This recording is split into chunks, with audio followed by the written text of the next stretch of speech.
Yo, people, welcome back to the YouTube channel. You already know what time it is. It's time for your Crystal Palace versus Liverpool watch along. Big up your damn selves in the building. Team news is coming soon. It's good. It's good. I'm seeing the Madrid derby at the moment is 0-0. So remember when we were speaking about maybe, we were never going to be able to cover that anyway. But now I'm not regretting it. Do you know what I mean? It's not a goal fest over there, 0-0. It's very predictable. I remember when we did the last Madrid derby and they were slacking until extra time, and then the goals started to come in. I think they won 3-1 in the end, Real Madrid. Man City as well, 4-0 up, I think, at Bournemouth. 4-0 up, people. So again, very, very comfortable. As expected, to be honest. Arsenal, I actually thought Arsenal would score more goals against Leicester, but it ended up bare goals get disallowed, and yeah, there was 2 goals disallowed, wasn't there, in the first half? So and apart from that, I mean, just normal service resumes. What's the chat saying? What's everybody saying? Big up. Haaland's a cheat code. Alvarez is balling. I've only just come in really 10-15 minutes ago, so I haven't seen the whole match. So I'm just seeing it now, 4-0. Didn't even get to see the team news really for Man City because I was traveling. But I haven't watched too much of J2O's performance. Obviously, that was a 3 o'clock kickoff. I probably will watch match of the day today, to be fair. I mean, I do need to watch Drive to Survive. I do need to hammer in some serious hours today and get that watched as well. But I'll probably check out match of the day maybe as well. I don't know if I can watch both at the same time, if that's even possible. Napoli are 2-0 up against Empoli as well. KK with another crazy pass for Napoli's first goal. This guy, he will not be stopped. He will not be stopped. I'm looking forward to seeing him in the Champions League latter rounds, man. They're already going to go through against Frankfurt. I'm looking forward to seeing him in the latter rounds if he's going to keep this going, because yeah, at the moment he's on serious smoke. All right, cool. Let's see what's going on. All right. See if the lineup's almost ready. All right, cool. Big up. What's everybody telling me? Obviously, Crystal Palace versus Liverpool. I think I was speaking to AGT today on DR on the Saturday Football Shows, telling me about their record being really, really strong record for Liverpool at Selhurst Park. And the last game that we all remember was the 3-3 when Dwight Gale got the 2 goals. They were 3-0 up. And they threw it away. That was the Brendan Rodgers season, where, to be fair, for me, they threw it away at Anfield when they were playing against us. I remember that 2-0 win, I think it was, for us, where we scored on the break. Then Baba, and then I think it was a Willian tap-in. And I said it at the time. I thought, you guys didn't even need to win this game. You didn't even need to win this game, and you threw the kitchen sink at the match. And you just would not stop coming forward, even though really it just wasn't necessary. You could have easily got a draw in that game and you would have been still in control of your own destiny. But I don't know what was going on with Rodgers back then. He just didn't do the mathematics. And yeah, it went left. Okay, obviously tomorrow we're covering the Tottenham-Chelsea game, and we're also covering the Man United-Newcastle games. We're just back-to-back, people. Both matches, and double watch along. It's actually already up. I'll probably maybe put it in this stream, pin it as a pinned comment in a minute. I'm going to go predictions in a minute as well. Let me see predictions for this game. Crystal Palace versus Liverpool. And yeah, I'm going to pin the other stream tomorrow. 12:30 will start, hour before the kickoff. And then we just go from there with the coverage. It's going to be mad. You've got that massive London derby, and then you've got the cup final after, which, if I'm being completely honest, I do think Man United will win that. I just think that they look a little bit inevitable at the moment with Rashford, and the mentality's gone up a gear. But we do hope that Newcastle can do something. But do I trust them? Absolutely not. All right, cool. So get your predictions in there on the poll. Let me know. Okay, let me see if I turn this brightness up a little bit, because this laptop's moving mad. Cool. Rashford injured. I don't think he is. I'm pretty sure. I'm pretty sure that he is traveling with the team. I think it was a precaution. I think it was a precaution, people. I don't think he's actually injured. I think it was a precaution. And yeah, he did limp off against Barcelona, but I think he was just playing it safe. The way he's moving at the moment, I think he'd get an injection if he had to for that game. I don't think he'd miss that game for anything. The way he's been moving recently, it's been non-stop. He's carrying that attack. But I think as time goes on with Sancho and Anthony as well, you know, we might not be saying that that attack is being carried for the rest of the season, because I feel like Anthony, he does have something to him. I'm not saying that he's not predictable. He is. He's very one-footed. Passing and awareness needs to be better. But I do feel like that wonder of a left foot with the shooting range that he has in his Arsenal is definitely something to be wary of and at least pay some sort of respect to. He scored against City, now he scored against I think he scored against Arsenal, and now he scored as well against Barca. So it's not, you know, it's not the worst. I've seen worse debut seasons anyway. I've seen bigger flops. I think he's gonna do something for them. Let me see here. Palace. It's 4-0. I've got the City game on actually to my right. This game's obviously over. They're just keeping ball at this point. Just keeping possession. I didn't see any of the 4 goals. Guys, let me know what the 4 goals were like. Were there some serious belters here? Let me know in the comments. What were the goals like in this game? What was the goal of the game so far? Let me know in the comments, because I haven't seen any of the goals in this game so far. Ironically, I come back and all the goals seem to have stopped. But I have no idea what's been going on with the goals in this game. All right. Yeah. And get your predictions as well in the poll. Lineups are coming up on your screen. Don't worry. I'm doing them manually now. And then gone AWOL. Let's see. This is going to be up on your screen in just a second. I'll actually read out the Crystal Palace lineup now while I'm doing it. Obviously, you've got Guaita in goal. You've got Klein at right back. Anderson, Mark Gurhey, Mitchell, Decore, Lokonga. Looking forward to seeing Lokonga, to be honest. Alicia, Ayu, Schlupp, and Mateta. Where's Ezzy? Where's Ezzy? No Ezzy today? That's disappointing, man. There's no Ezzy. Ezzy had a great performance at Anfield. Great performance at Anfield in the reverse fixture this season. I'm just going to do this one step at a time. We're going to get the lineups first of all on the screen, then we'll go over the bench after, just so you guys have it. That's nuts. No Eze. So let me know what's happened with Eze. Is he injured? Must be injured. That's such a shame. That's such a shame for Palace, man. He's vital. He is vital for them. And I've loved... I feel like, I don't know, I haven't been watching Palace week in, week out, but I was really enjoying when they played him and Alicia in a 3-man midfield. It was very bold of Vieira to do that. It was very attacking, but their ball retention was brilliant. Obviously, they can carry the ball past players. It was just exciting to watch. And then he went with a front 3 of like a Zaha and then 2 others, Ayu and 1 other. But there was a couple of games where he was actually going with those 2 in a midfield 3. And it was a joy to behold, I must say. It was brilliant. I was loving it. All right, cool. Let's get these. Let's get the initial lineups to you, and then we shall go from there. All right, people. So these are your starting 11s, and I'm going to keep working on the bench. But right now, starting 11s just need to be up on screen. Okay. So that's your starting 11s for both teams. Liverpool, you've got Alisson, you've got Trent. Yeah, let me change because his name is long. You don't need all that. You're doing too much, Trent. You don't need all that, brother.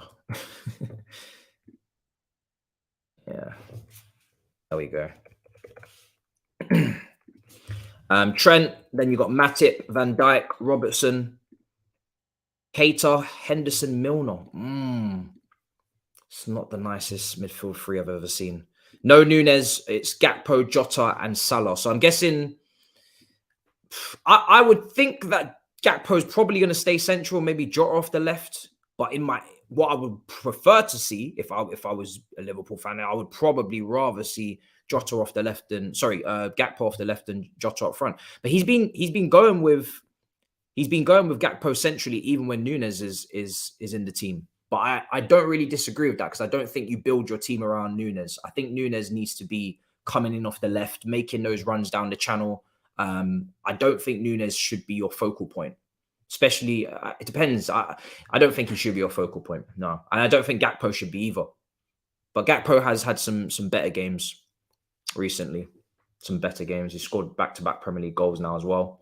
So maybe confidence is on the up a little bit. Let's see. Okay, cool. So the bench for Liverpool is Fabinho, Firmino, Jones, Elliott, Tsimikas, Carvalho, Bajcetic, Williams, and Callagher. So the young Spanish midfielder has been dropped to the bench. I guess he does need a rest, to be fair. He's been playing a lot of football. I've been very impressed with him. It was a little bit I mean, listen, Real Madrid is the midfielders that they have. Camavinga was really good. Valverde and Modric. Modric was exceptional. It's very difficult for a young, 18 years old, to come into that and do anything but be kind of dominated by that midfield. The blame doesn't go anywhere near him. He's overachieving massively by even being in this Liverpool team at this age. You have to look at the ones around him that are obviously aging. And I'm not going to lie, I don't like that midfield. I don't know what Liverpool fans think, but I'm not a fan of that midfield that I'm looking at right there. That midfield, Keita, Henderson and Milner, it's not great. It's not great, man. It's not great. People are saying Liverpool in the mud. Charlie saying Liverpool in the mud. Bench is coming up now. Just doing the Palace bench. This might be the only game today that actually provides some sort of surprise because Arsenal, I saw 0.02 XG or something like that for Leicester.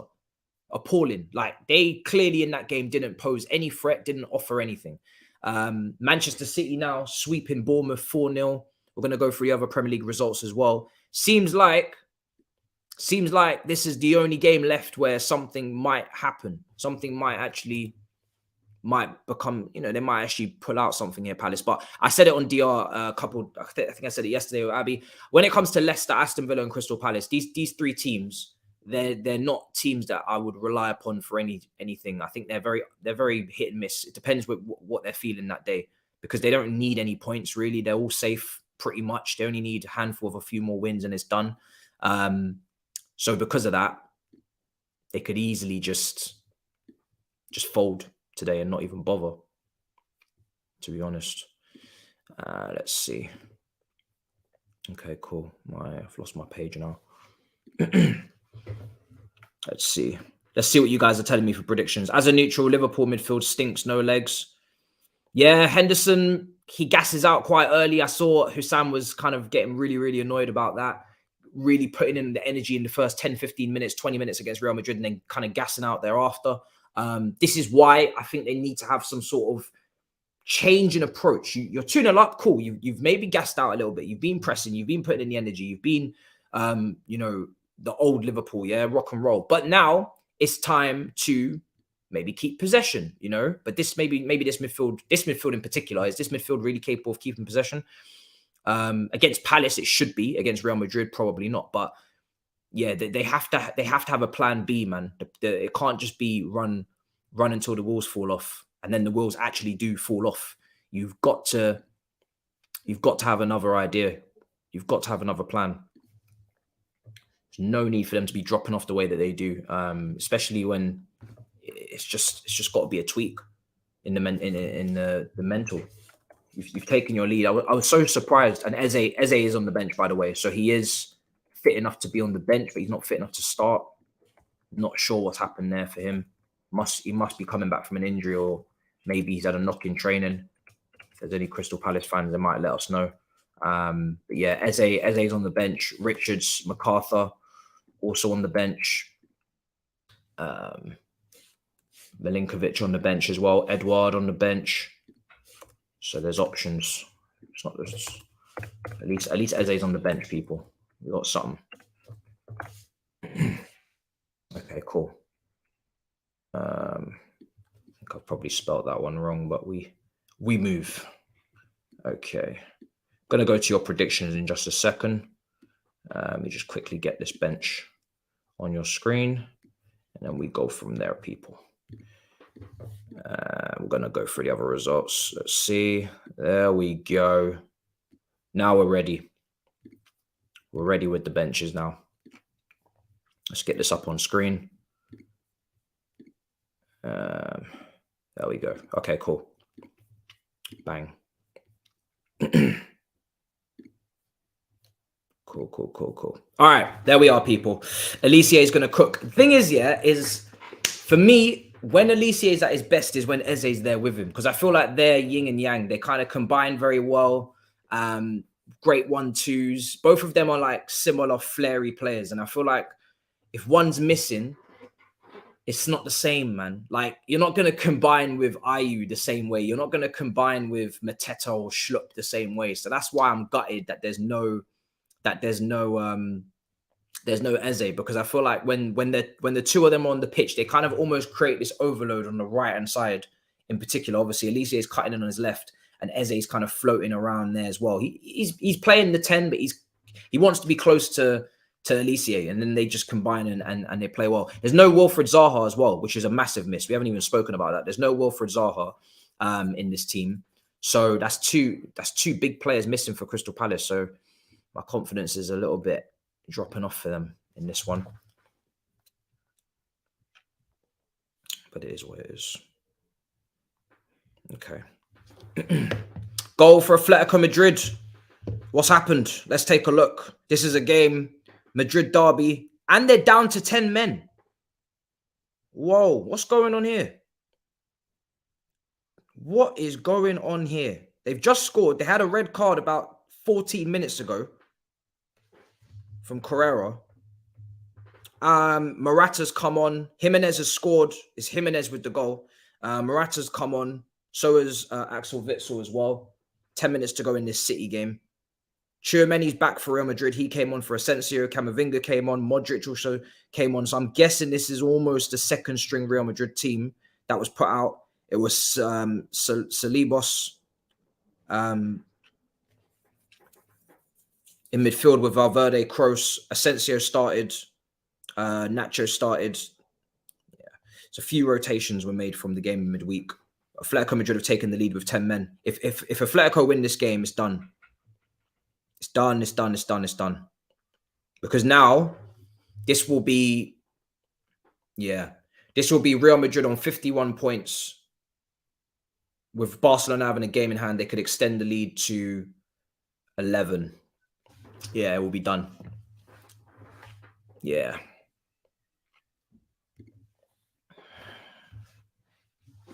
It will be done.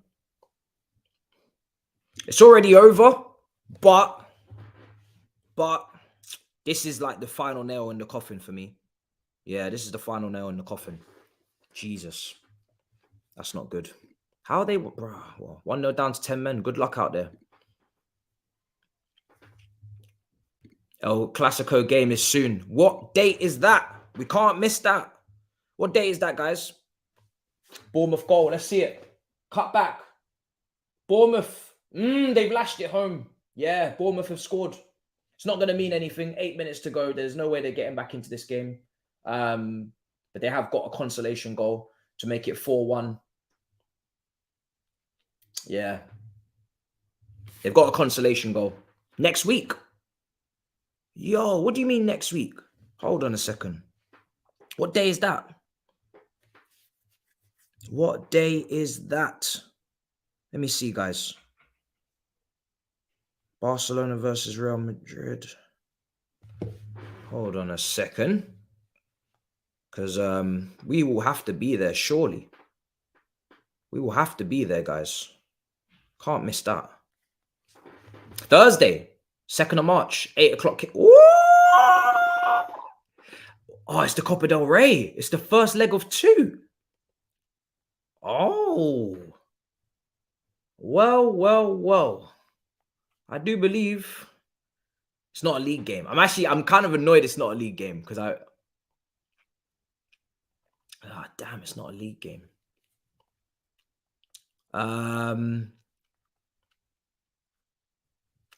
So it's a Thursday, 8 o'clock kickoff. We will be there no matter what.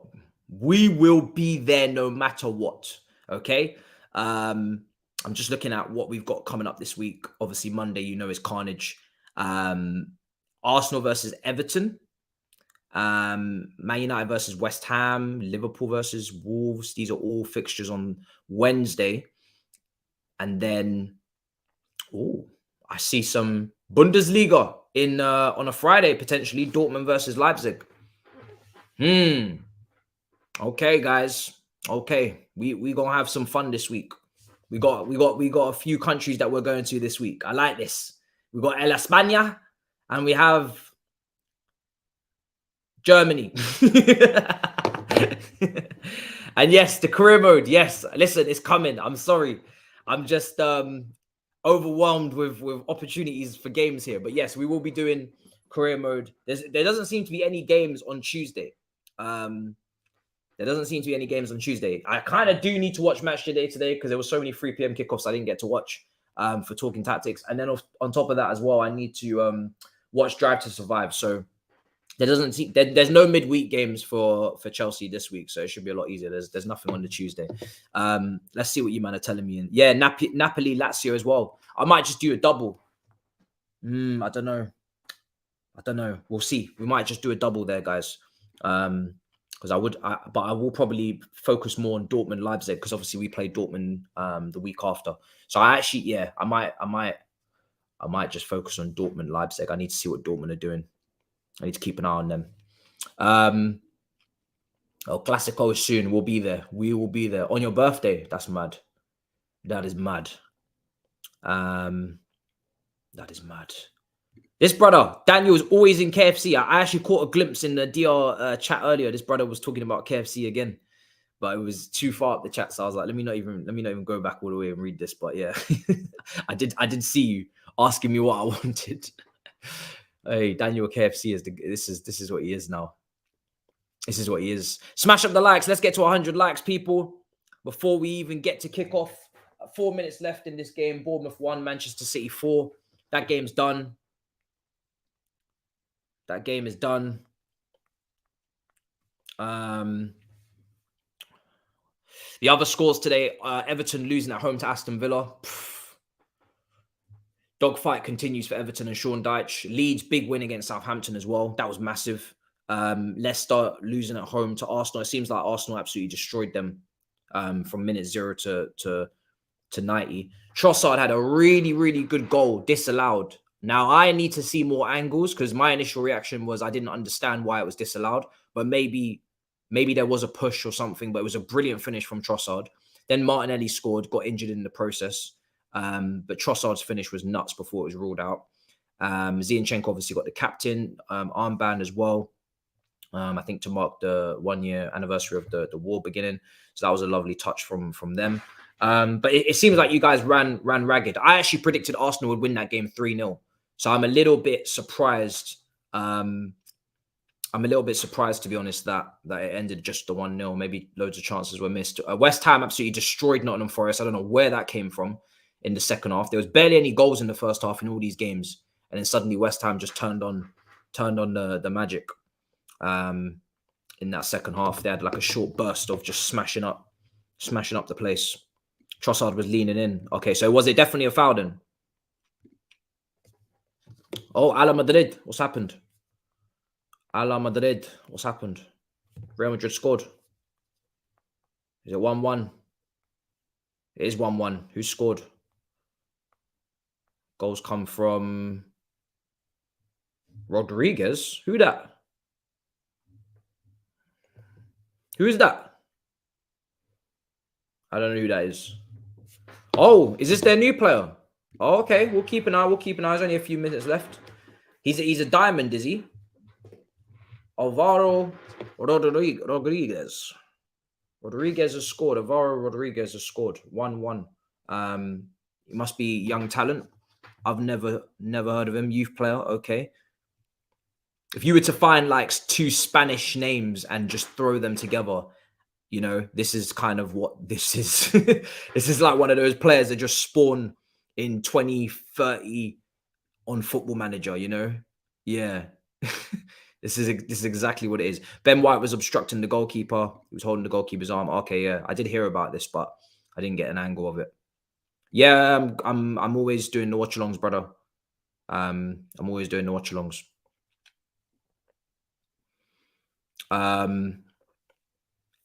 Big up Singapore. Big up. I'm so shocked all the time from where everybody's watching in the world. It's actually mad humbling. It's insane.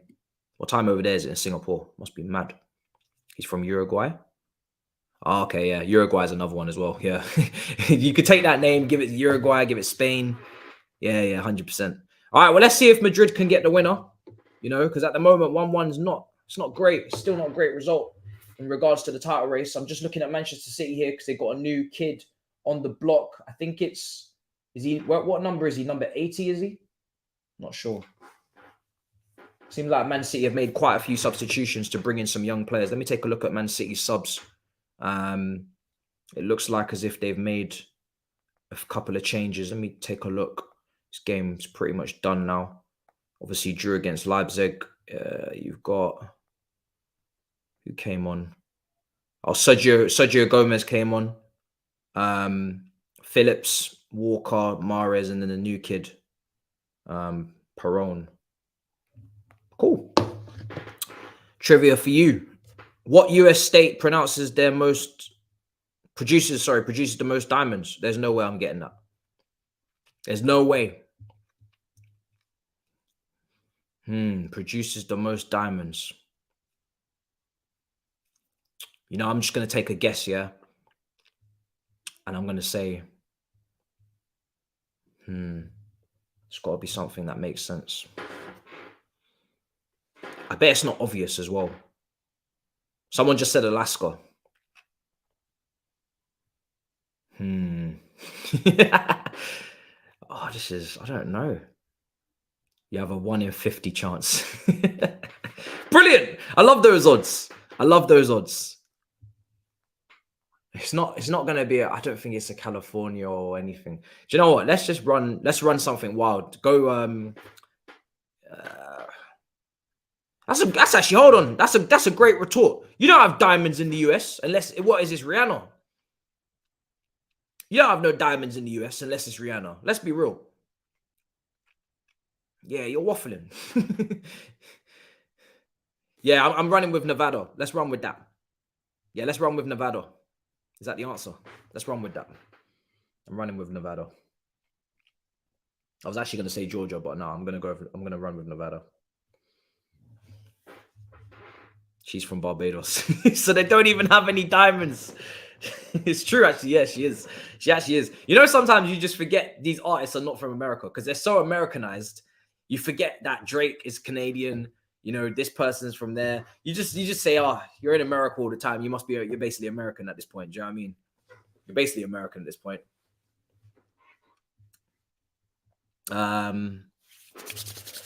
Oh, I think Mahrez is looking for a penalty. Is that a penalty to Man City? Oh, no, it's a free kick right on the edge of the area. Right on the edge of the area.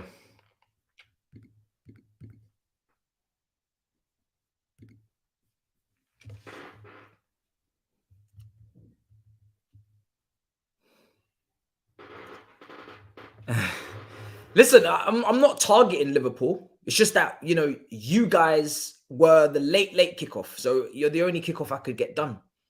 I'm more than happy to, you know, be around for the Arsenal, be around for the Manchester United, be around for not so much City and Tottenham. So I feel like it's not as deep. I mean, Tottenham, they're not going to win anything anyway. Who gives a shit? But all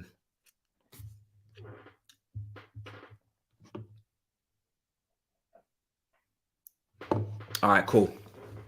I think we have the lineups in an official capacity now.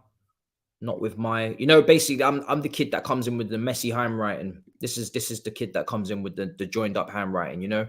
They're the ones that get to use the pens in key stage 3, is it? They're the ones that get to use the pens first. I'm the one that's still on pencil. So let's throw up the serious stuff now.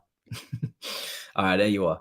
So that's all up on screen. Yeah, 4231 433 as expected. What channel is this on? Because is Sky gonna do it? Is Sky gonna cover this, or kickoffs in about 20 minutes? Surely Sky will take this. No, BT. We're gonna see. I'm watching Lokonga today. I'm keeping a very close eye on Lokonga. Let's go through players to watch. Obviously for Crystal Palace, everybody's got their eyes on Alicia. We're keeping an eye on Lokonga as well.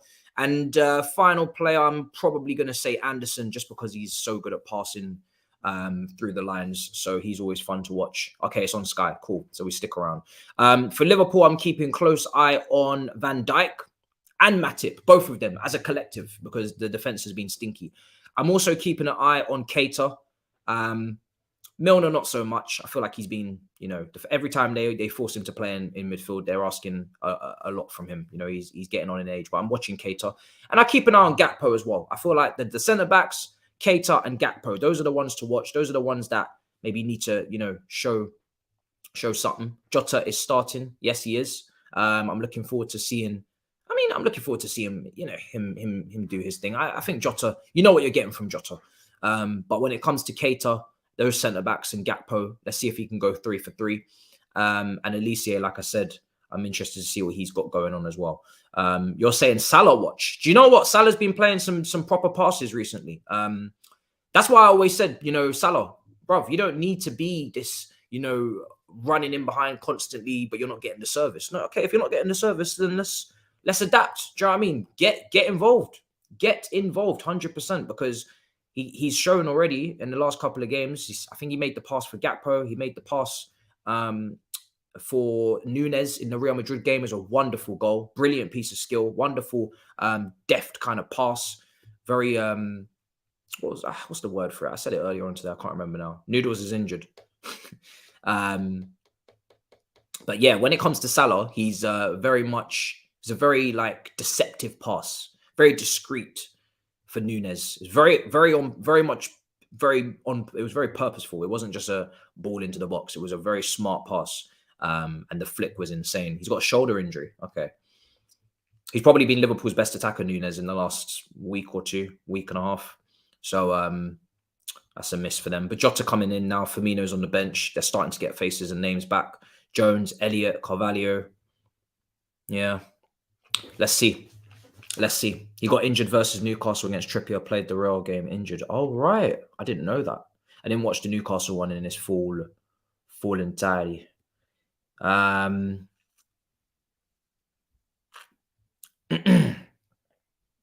see. You're funny.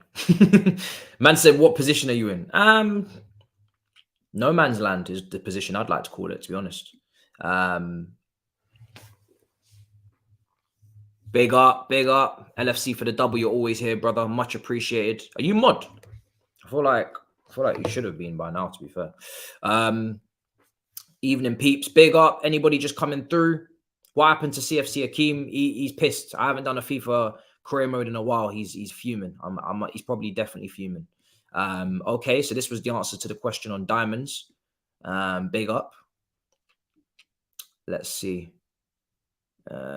Yes, so the Crystal Palace game is straight after the City game. Let's just take a look at the. Are they gonna? Oh, did I just miss all the goals? Show me the goals. Go back.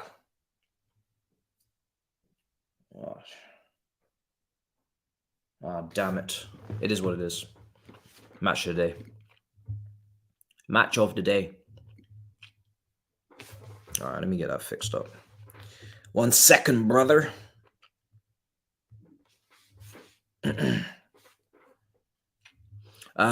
Just want to say that I've really been enjoying your content and I really appreciate it. Keep up the live streams and amazing content. Big up. Thank you. Thank you. Thank you for enjoying. Thank you for indulging. Thank you for consuming it. Appreciate you. Do you know what I'm saying? I'm enjoying these watch-alongs. They've come at a time where my club is on its knees. But I think even if we get back to the tippity top next season or the season after, I'm still going to keep doing these because it's good to see what the rivals are saying. To be honest, it's always good. Big up, bottom left. Bottom left is in the building. No one knows, man. This brother's missing. I'm gonna have to actually run a FIFA stream on Tuesday or something. I need to run it very soon, man. I need to run it very soon just so he reappears. We've got to bring him back. I don't know where he's gone. It's all mad. Football man for sure. Football factory. Let's see. Today is all about. It's all about if Palace have the motivation for me. Let's take a look at the Premier League table. Actually, it's all about whether Crystal Palace have the motivation. I throw them into that triumphant trio of Villa, Palace, and Leicester, teams that have no business competing anymore. And to be fair now, actually, Leicester have actually gone behind Nottingham Forest today on 24 points. Leicester are only 3 points off the drop. Well, I'm gonna have to strip you of your. I'm gonna have to strip you of your comfy stripes. You're not comfy at all. Leicester are 3 points above Everton, who are 18th. Yeah, they're not comfy. They need to get back to winning ways. 2 defeats in the last 3. They need to get back. Nottingham Forest are now on 25 points. Palace 12th, Villa 11th. Yeah, these guys they're not, Palace, to be fair, I'll give you your motivation. You're on 26 points. You're not even Aston Villa. I've given you too much credit. You're not on 31 points. You are on 26 points. You're still in this. You're 5 points above the drop. You're still in a relegation battle. You're still in a relegation battle. You need to win. They haven't won in their last 5, Crystal Palace, and they have been falling by the wayside under Vieira. It's been noticeable, to be fair. They just seem to be going through the motions a little bit. Team isn't consistent one game to the next. I don't know how many injuries they're suffering with them and whatnot, but yeah, it seems like they're not firing all cylinders. And their striker, I mean, I said if they have Zaha, Elise, and Eze fit and firing, but you need that striker. I watched them against Tottenham when they lost in the second half. First half, it was an even game. They was in the game. They was competing. They were creating. Both sides there was nothing to split them. They didn't take any chances in the first half. Second half, they got destroyed. Loads of individual errors. Ended up 4-0 or something like that. And that's been the story of Palace. They need that striker. They need that striker. They could probably do with a few others as well, maybe, but they need the striker, man. I don't think they trust any of their strikers. They got Mateta, Edouard. Who else is knocking around at striker for them? Lokonga today, you must. Lokonga next to Decore. Is that a balanced midfield? It sounds like it is. Decore, Lokonga. It feels balanced, but I need to see it. I'm not sure. Let's keep up to date with the scores. Big up, smash up the likes. 900 of you in here. Madness.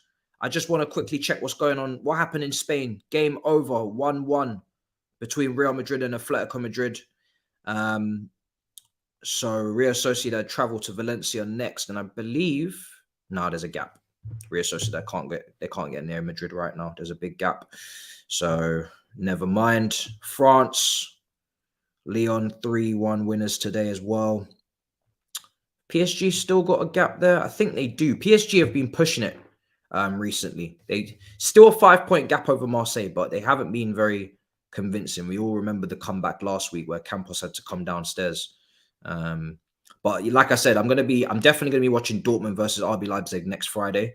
I might just focus on that. I know Napoli play some beautiful football, but that league's done. You know what I mean? They've won that. I think Dortmund, Leipzig. I mean, we could do a double. But even if we do a double, I definitely need to watch Dortmund very closely because obviously we have them in the Champions League. So I need to keep close eye on Dortmund against Leipzig. That's a title race wise, Bundesliga is way more open. It's literally free for all. 3 teams level on points. We need to be watching more Bundesliga games. It's gonna be fun end to the season. Yeah. Tomorrow, Bayern Munich versus Union Berlin for first place. What? Are you having a laugh, mate? Are you serious? Hold on a second. Oh, it is 4:30. No. That's a massive game. Union Berlin traveling to Bayern Munich tomorrow, 4:30. That's obviously clashing with the cup final. So we're obviously, we're going to cover the cup final, but we will keep an eye on that scoreline. We will definitely keep an eye on that scoreline. That's crazy. That time, that game's at 4:30. It's literally, yes, I know. Now this game I'm not covering because I am covering Bahrain Grand Prix on the Sunday. That's my first watch along there on the new channel. So I'm not going to be there for that one, but I'll discuss it on the roundabout. But yeah, I'm not going to be doing that one because that's clashing with the race. Chelsea play next Saturday against Leeds, so we'll be obviously doing that. Let's see. Yeah, it's crazy. Imagine if Union Berlin went there and won. Klopp is killing me with this midfield. He's having a laugh. Do you know what? He might get away with it today, but he might not, because this is why I want Eze.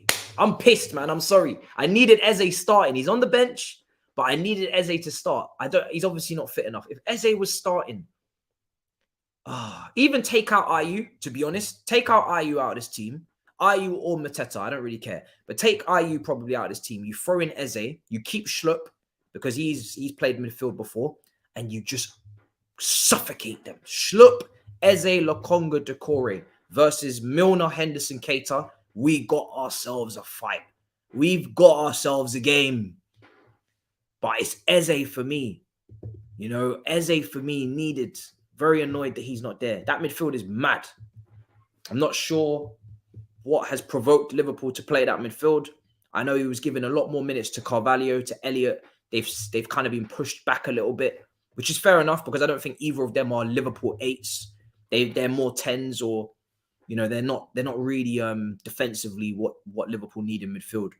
So he's gone with the more workhorse, workman midfield to give Trent and Robertson the freedom to create and go forward. So I just don't know, because obviously Henderson's playing in the middle. So now you're asking Milner to cover Trent or help Trent. Does he have the energy? We're going to see. Keita, I think, is going to be operating off the left of that midfield. I don't think Robertson needs as much help, but we're going to find out. We're going to find out. And I want to see where Jota and Gakpo are playing as well. Kickoff is in about 10 minutes. Bro, we went from having the best pressing, most active midfield to Milner, Henderson, and Keita. Crazy. It's crazy. Nunez has a shoulder injury, so he's not involved today. Stop it, we're already dead. Come home. Come back to me. You know where you ran off. 2 wins in the last 2. You're running away. Don't run. Why are you running? Why are you running? Why are you running? You know what I'm talking about. Why are you running? Liverpool in this league. 10th place. Come home. Come back. Where are you going? Don't go anywhere. Where? Why? Why are you? Where do you think you're going? So, nah. You're not already nothing. You're not already dead. You're not already dead. I've heard a lot of top 4 talk recently. So you're definitely not dead. You're not dead at all. Yeah. If we kept Minamino, wouldn't be the need to sign Gakpo. Even Origi was clutch. I think in the end, maybe he just wanted first team football, but I don't think he's starting at AC Milan anyway. He's definitely not. Yeah, he's not starting at AC Milan, so I don't really know what he's gone from one bench to another bench, basically. So I don't even understand that. Lord, carry us to Gift League Cup tomorrow. We'll be there. We'll be there. I don't have much confidence in it happening, but for Newcastle, but hopefully.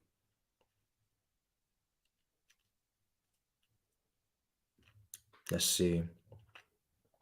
In Cuckoo Masterclass, yes. This is why. Okay, yeah, I'm not gonna lie. Napoli, Lazio, you're gonna have to be an absolute side. You're gonna have to be an absolute side. There's no way we are not watching opposition analysis on Dortmund, and we've got in Cuckoo. Oh my God, we must on Friday. We must Dortmund versus Leipzig. We must. I have to be there. Yeah, we're there on Friday. That's the first Bundesliga game we're covering on this channel, and we will be there on Friday. 100%. I need to see that. I definitely need to see that. That's crazy. Mad. All right. Naby Keita warming up. Yeah, just putting his transfer fee at the bottom of the screen. I don't know why Sky keep doing this. They did it with us as well, man. We get it. We know these people are expensive and they're flopping. Please allow us.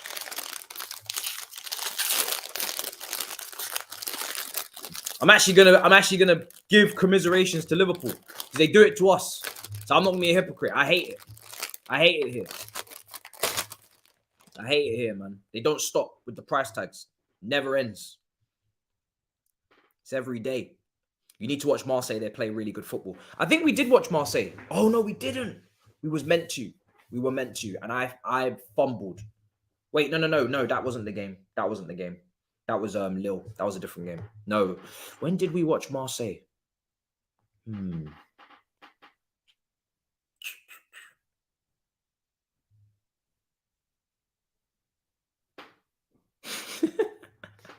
I'm actually not even sure. No, I don't know if we covered Marseille. I don't know if we did.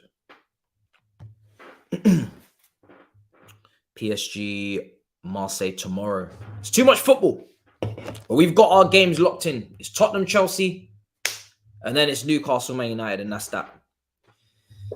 Yeah, that's it. I can't do any more because I got to get out the review. What time is PSG Marseille? Bruv, we need to duplicate ourselves. I'm fuming. These are the top two teams in the league, no? Oh, what, man? Come on. And then you got Union Berlin Bayern. Oh, give it a rest, man. Give it a rest. Tomorrow at 7:45.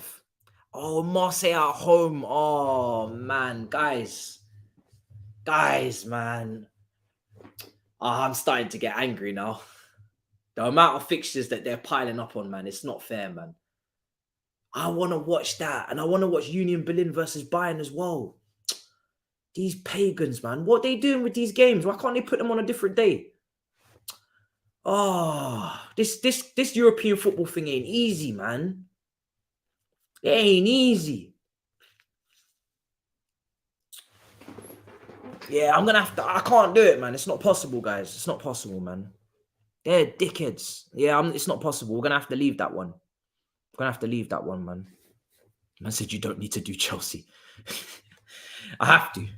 That's jarring. Yeah, there's nothing we can do, man.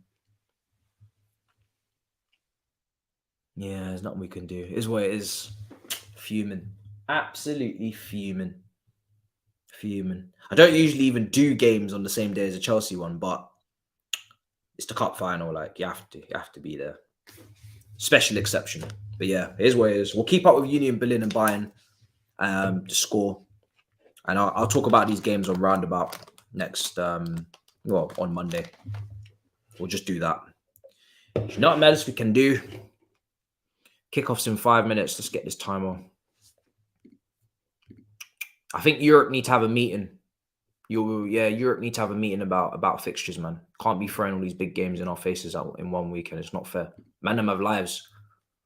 Can't be out here doing that. If Chelsea are playing like a Brentford, Man United are playing like a Bournemouth, then this is where now we need our PSGs, Marseilles, our Berlins, Bayerns. We've got to start collaborating properly. This is wrong. Got to start doing this properly. It's an absolute mess. Are some of you going to try and watch all these games? Do you plan on watching 3 matches tomorrow? Because that's what it looks like. It looks like 3 matches. I ain't going to be able to do it.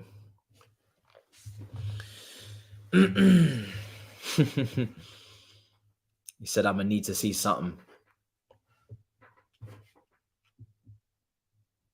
Union Berlin or Atletico Madrid. Oh, that's not nice. Is that true? 3 different monitors. Yeah, that's a madness. I mean, yeah, if you're covering the 2 games at once, then yeah, it's gotta be It's got to be multiple monitors. But these are actually quite laid out quite nicely. You got Tottenham, Chelsea, Man United. Then you got this Marseille PSG one after. The only one overlapping is the Germany game, the one in Germany. But here's what it is.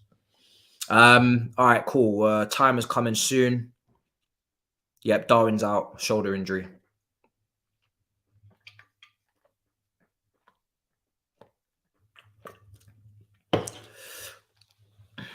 Are you excited for tomorrow? No, not really. I'm intrigued. I'm intrigued. I wouldn't say I'm excited. Paul versus Fury. Yeah, 9:30. Another thing to add to the list for the roundabout. It's going to be a smashing episode with what's lined up on Sunday. But I'm not really sure. I'm not really sure who's going to win that. We'll have to see. I'm not. I've seen Paul knock out a few people, lay them out, strong punch. He's got a big hit on him, but I don't know. Fury, that last name tells me there's got to be some sort of standard, some sort of pride. Because if he gets knocked out as well, then wow, it's a long day. Let me check predictions. I don't know Fury. It's Tommy Fury like that. I only know one Fury, the real one. Palace versus Liverpool predictions. So we got Palace win 43%, draw, and then Liverpool 34%. So you guys are voting. You guys are voting with your hearts, not your heads. But it's fair. It's fair game. Let's get to 200 likes. We're not far from it. Smash it up. Let's get to 200 likes. Is it today? Or is it tomorrow? I think it's tomorrow he's fighting. Maybe I'm wrong. I think it's tomorrow. Is it tomorrow or today?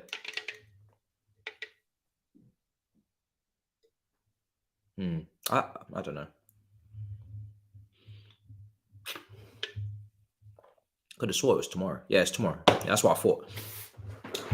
All right, they're just putting out lineups. Some people were saying this today. What? Which one is it? No. This guy said if I like, you will admit that Luis Garcia was across the line. Please don't trigger me, man. We've moved on. Well, we actually haven't moved on, but yeah, no. Don't even trigger me like that. We're not talking about that. What a disgusting moment in football. If Alicia cooks us tonight, we're going to have to move like Chelsea and get him in the summer. I hope Eze can come on in the second half. That's one of my wishes in this match. I don't know what minute he can come in at. I don't know what the situation is, why he's even on the bench in the first place. If it's not due to medical, then I don't know what Vieira's cooking up. But yeah, I'd like to see him come on. I know Grizz has his war hat on. He's at this game. I saw his post on Twitter, I think. So Grizz Teta, Grizzly Bear is at the game, and yeah, let's see if he leaves us on a happy note. It would be nice to know who the headline act is before tomorrow, if there is someone.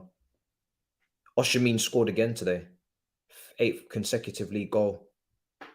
Bloody hell! Yeah, Napoli are unstoppable, man. Holy damn! What is the gap? Let me check out the Serie A league tables real quick. What is, bruv? They're gonna wrap this thing up. Wrap it up. They are on a run. 65 points.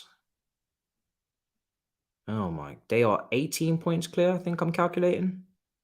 Nah, that's crazy. Game played more though. 1, 2, 3, 4, 5, 6, 7, 8. 8 games in a row they've won. They haven't lost since Inter Milan on January the 4th. 8 win, bro. Yeah, these guys, Champions League, man. Keep an eye out. Keep an eye out for Napoli in Champions League. Yeah, they're moving mad. All right, let's get this timer going. Game's going to kick off now. Selhurst Park, nighttime kickoff. Let's go. Hurry up. Lovely. That's kicked off now. Let me see if I can beat the system. Crystal Palace versus Liverpool. Let's get it. Let's go for it. Yeah. What are we cooking today?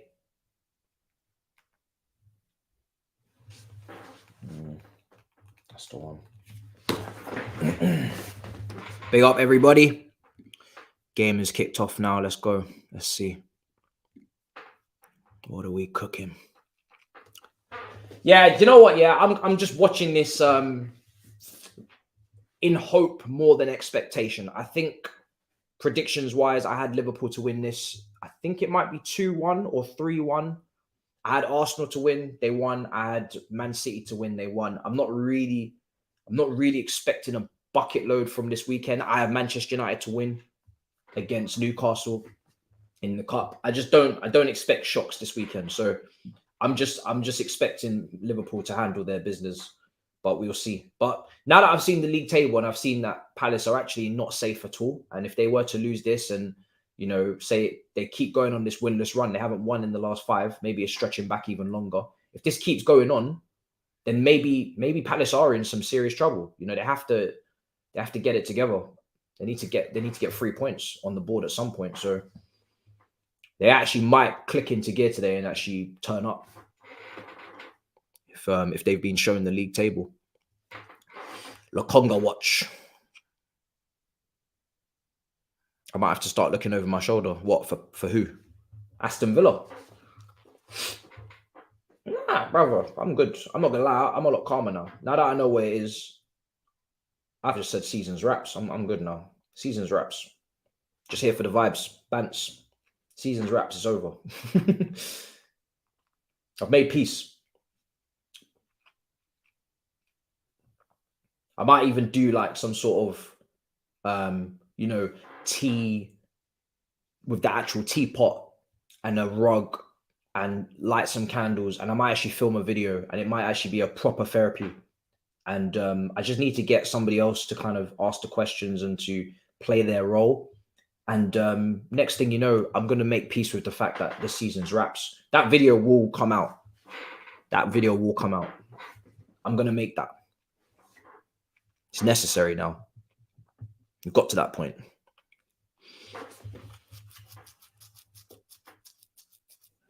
See me, once I have that therapy session, I'm good. That's me finished. The El Clasico League game is on March the 19th at the new camp. That sounds like something we're handling 100%. Let's see if this defense actually defends today for Liverpool. They've got back-to-back clean sheets in the Premier League against Everton and Newcastle. Obviously, then they got hit for 5 in midweek. But let's see if they can keep this going today. It shouldn't, outside of Alicia, it's not really, shouldn't really, you know, be scared of anybody else in that attack. You know, Mateta, Schlupp. Schlupp is always good for an odd goal here or there, but it's not something Liverpool should be really worried about. Should be dealing with this. They should be handling in this. Let's see.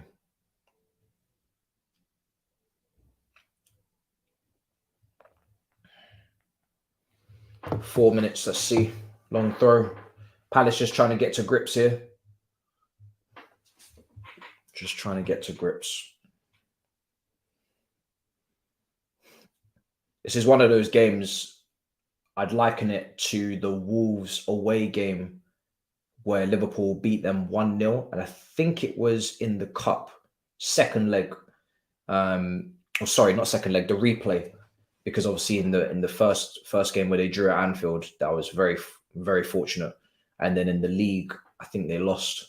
And Wolves got their revenge. But in the replay of the FA Cup, they won 1-0. Pretty stinky game, but that's what Liverpool needs to do in this match. It doesn't need to be for our sake. I want entertainment, but for Liverpool, they actually need a little 1-0 and walk away type situation. They don't need anything else. It's not an easy place to come. Nobody wants to go Selhurst Park on a night game. It's not It's not for the faint-hearted. Vibes will end quick after Spurs and Leeds L's and we're 15th. My next panic stations moment is like when if we're in a relegation battle when we're close to, you know, the bottom three. That's my next moment of like moving mad. I had my moving mad moment last weekend, and my next one is it has to be that, you know. Can't be out here moving mad every weekend.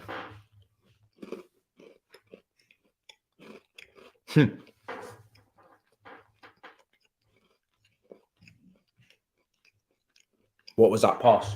Yeah. Do you know what? That pass from Van Dijk as well. Matisse could have intercepted that. Liverpool's passing around the back it will put fear through your body. Trent obviously kicked out of play, but Van Dijk's was a bit fortunate. It didn't really have the pace on it. I think Matisse just gave it up. Is that Decore? Yeah. Oh, okay. They're pressing. Okay, but they're leaving gaps in behind. Here's Jota. It's all well and good pressing Liverpool and trying to get tight, but if you don't win the ball, you leave all this space behind. Robertson hooked away. It's out for a throw-in.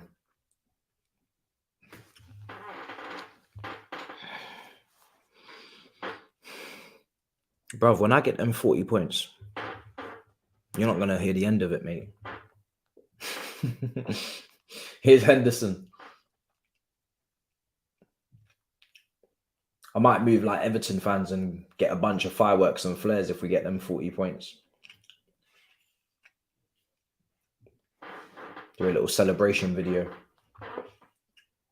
Here's Van Dijk.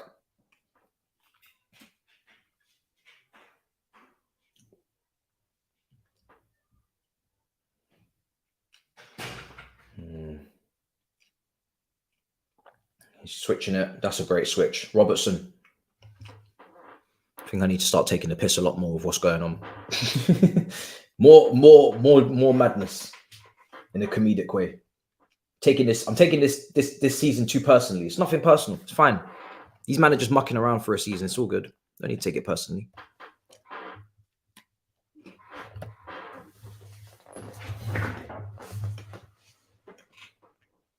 It's like Gakpo. Woo! Just over the shin pad, I think. Took a connection. Took a hit. Saying Liverpool masterclass is coming. It doesn't have to be. I'm not going to lie. It doesn't have to be a masterclass from Liverpool. What Liverpool need is a clean sheet and a light 2-0. Doesn't have to be fireworks. They went through it this week.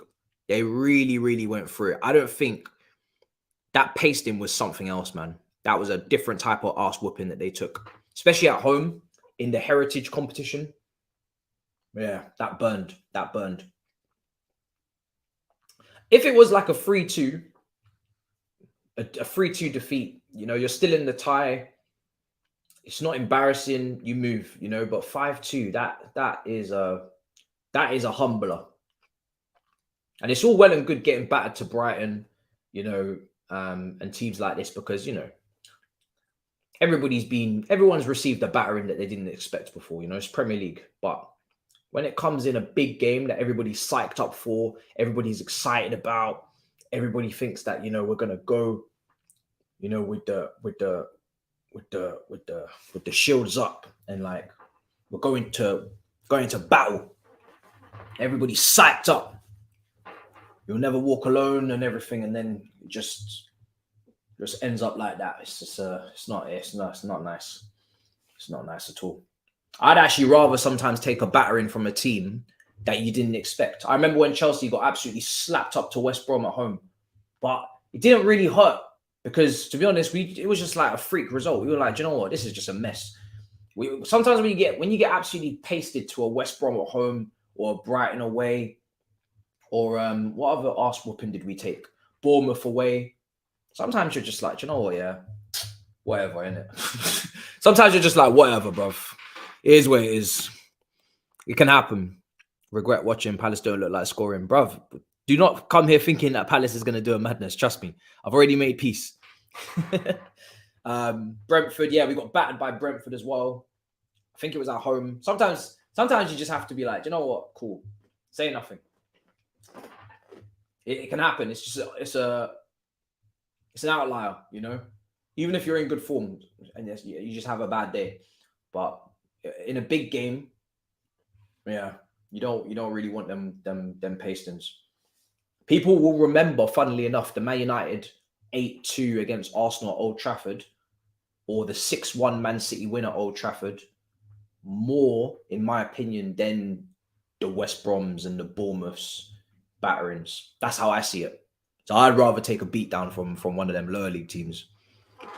Because when you get beaten up by one of the big teams that you're bucking yearly and you're fighting for the same things and they've got that on you, you'll never hear the end of it.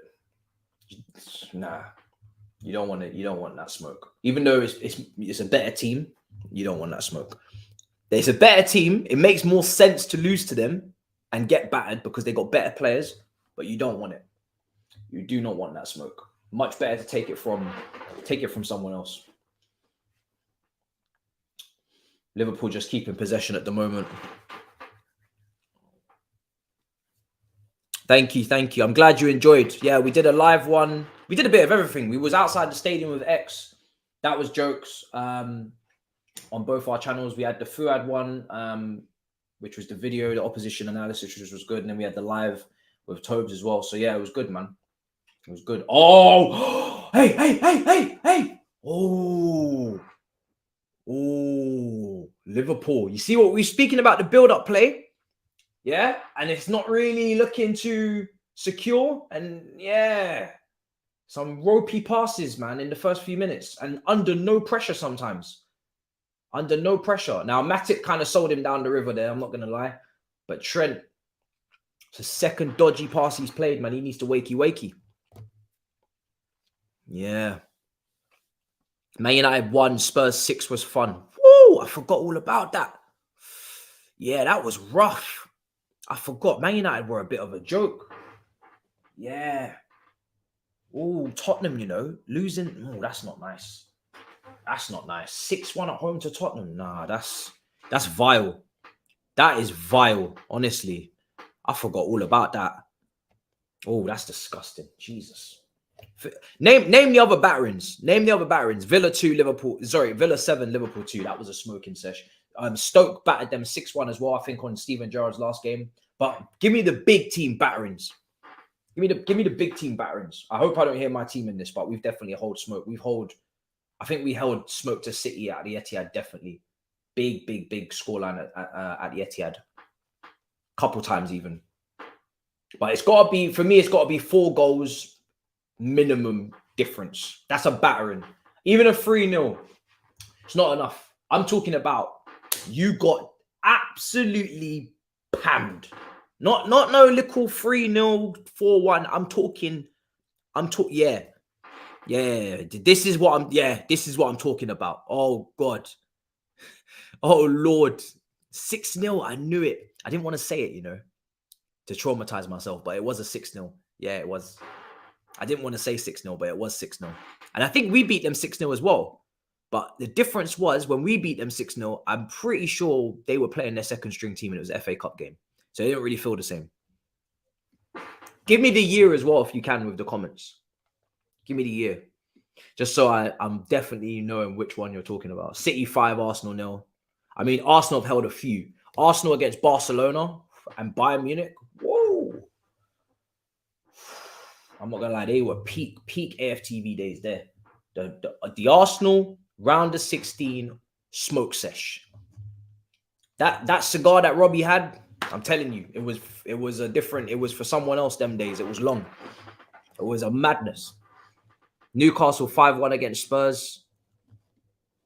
That's a bit mad. I'm trying to definitely put the year. I'm trying to remember what year that was. Newcastle.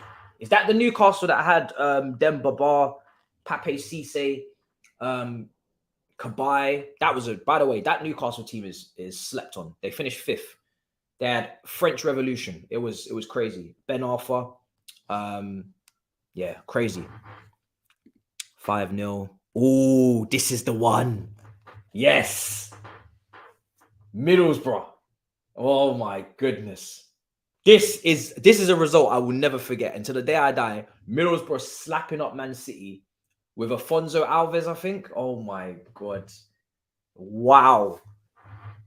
That is a humbler. That's when I'm telling you, yeah. That's just when people try to compare Chelsea to Man City before the money, this is the result that I say, shut your mouth. Because we were competing we were winning FA Cups. We were in Champions League. We beat Arsenal at the Emirates. We beat Man United. Like, we were a good team before the money. We weren't a great team, but we were a very good team. We were like, 4th, 5th, 6th, win a few cups, nice, stylish Italian players, Di Matteos, Vialis, Ruud Hullits, Hasselbanks, Zolas. We weren't no scrubs. These man were scrubs. Don't ever compare us to them. These man were scrubs before 2008. They were Richard Duns. They were scrubbity dubs. Yeah? Scrubbity dubs. They were shit. I remember this. Listen, I don't want to see this comparison. There's levels to this game.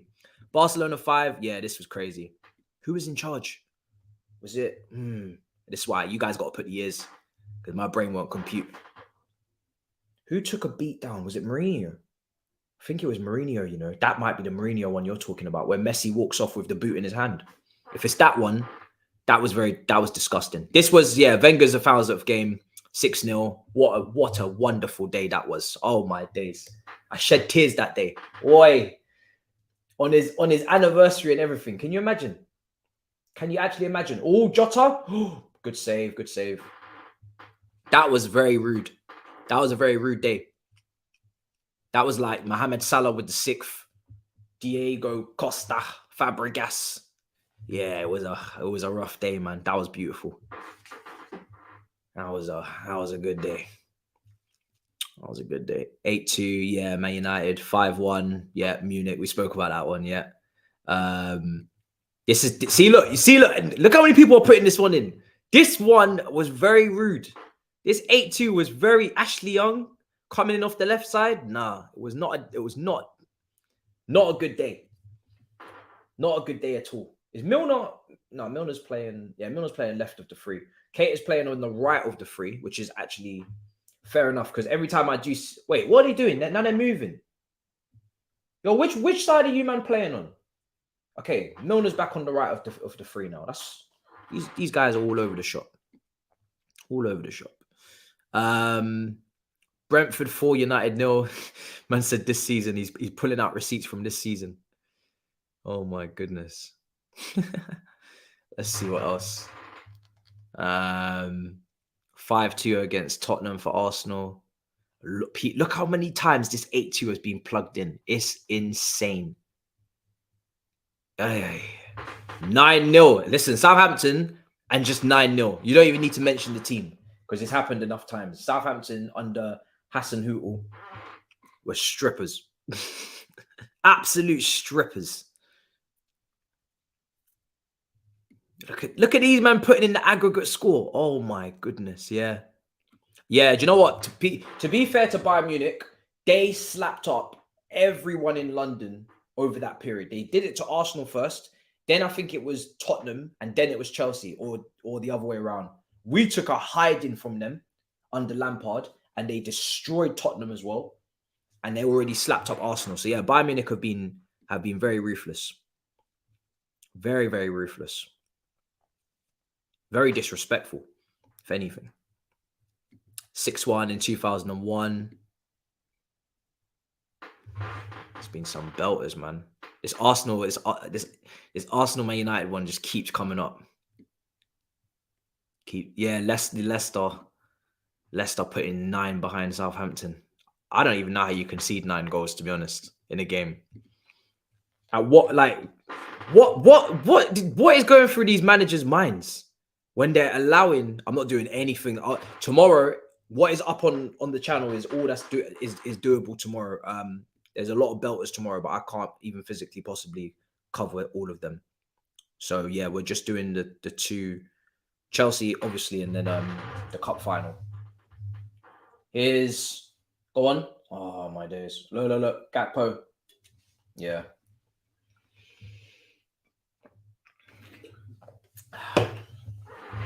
Because I need to watch Drive to Survive as well. So I have to find time for that. Yeah, it was Mourinho's. Barca 6-1 against PSG. Second leg. Oh, yeah. Was it 6-1? Neymar, free kick. Oh. No, Neymar assist.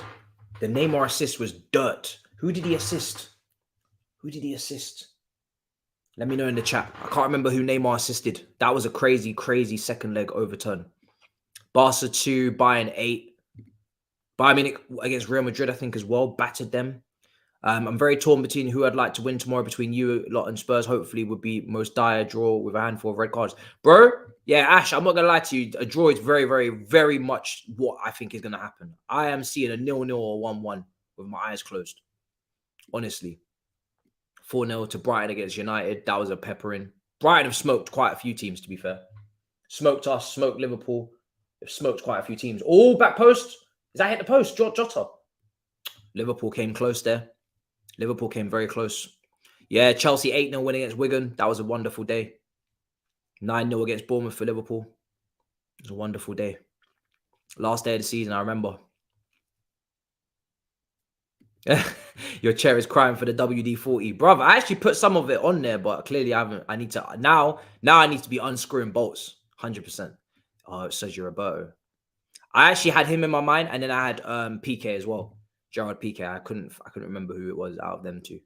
Because you know Gerard Piqué also would like to hang around in the box late on and try and see if he can grab a couple goals. 7-3 against Newcastle for Arsenal, yeah. Yeah. In the Madrid derby, it was 1-1. Red card for Atletico Madrid.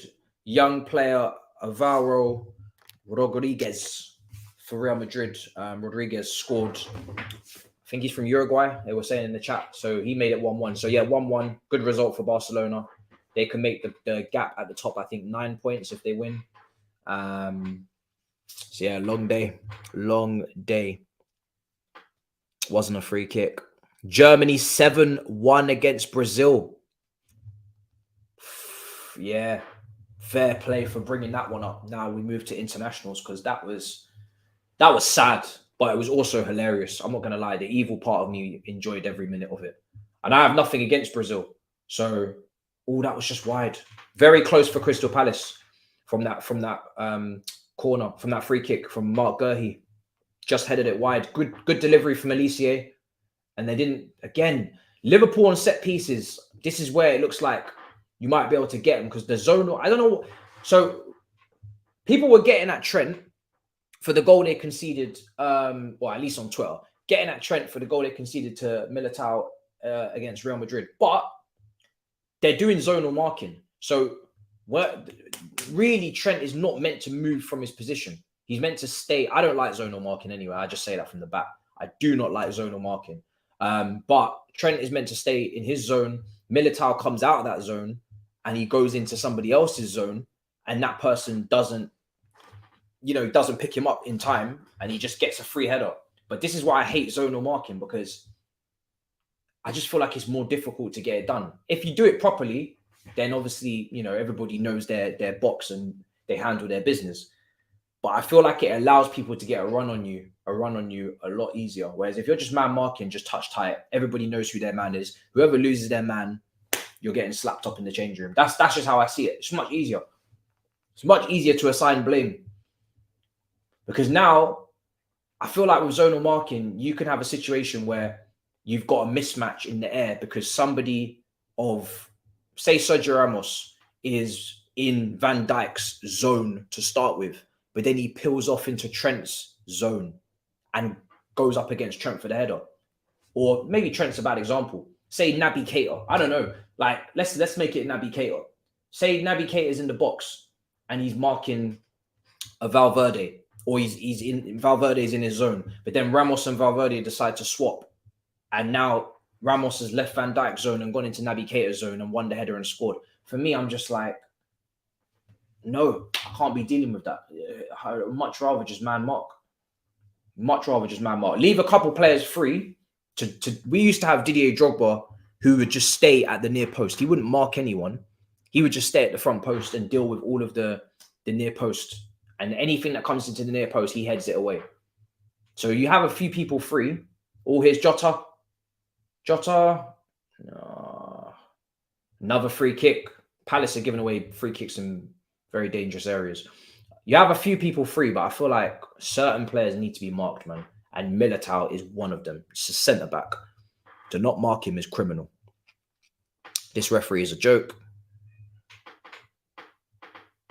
Talk to me with zonal marking. 3 years with Ollie, we were shambles. Was you doing zonal marking under Ollie as well? I really don't like zonal marking. I remember when we went through a period of doing zonal marking as well, and I hated every minute of it.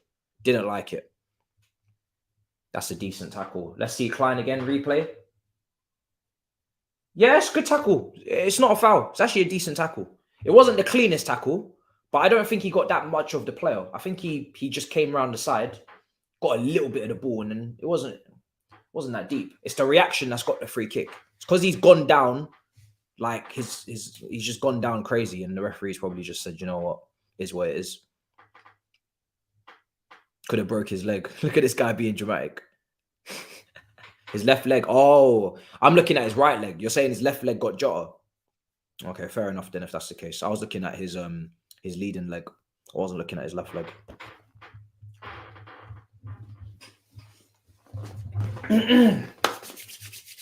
Come on.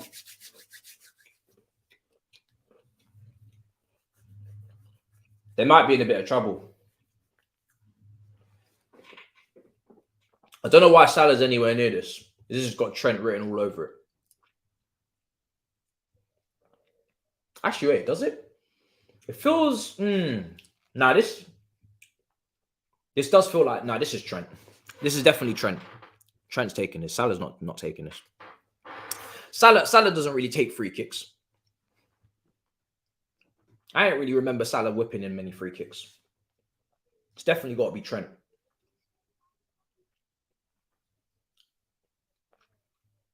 But there is a gap.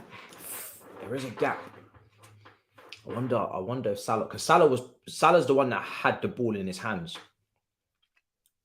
So there is a gap for a player like Salah. No, he hasn't. Trent. Okay, cleared. Cool. All right, fair enough.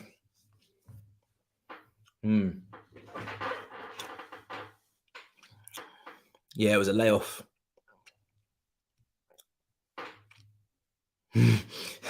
They started to mention the FIFA batterings now as well. Did I lose 4-0 to Thabz? I don't remember that. Was that on this channel? I didn't lose 4-0 to him, did I? I beat him overall. On aggregate, I beat him and Saeed on aggregate on this channel. I haven't lost to anybody on this channel, apart from the viewers, on aggregate. I beat Saeed on aggregate 2-1, and I beat Thabz 2-1 on aggregate. In the members, I've been slapped, but that's fair game. I ain't got a problem with that because I had dodgy. I didn't have the wire, so it's fine. That's my excuse. Nearly in the half an hour mark. Both teams have had chances, to be fair.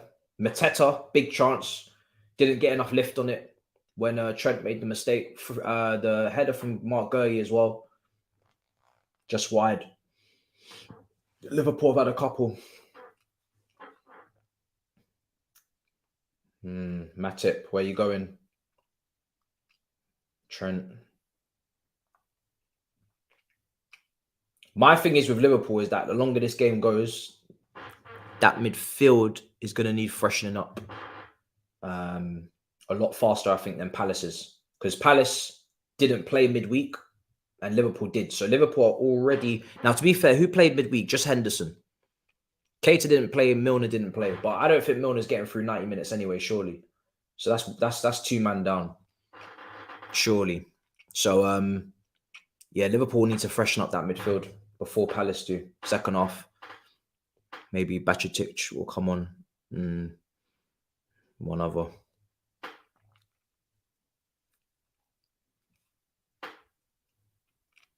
Let's see. Could defend him. Let's see.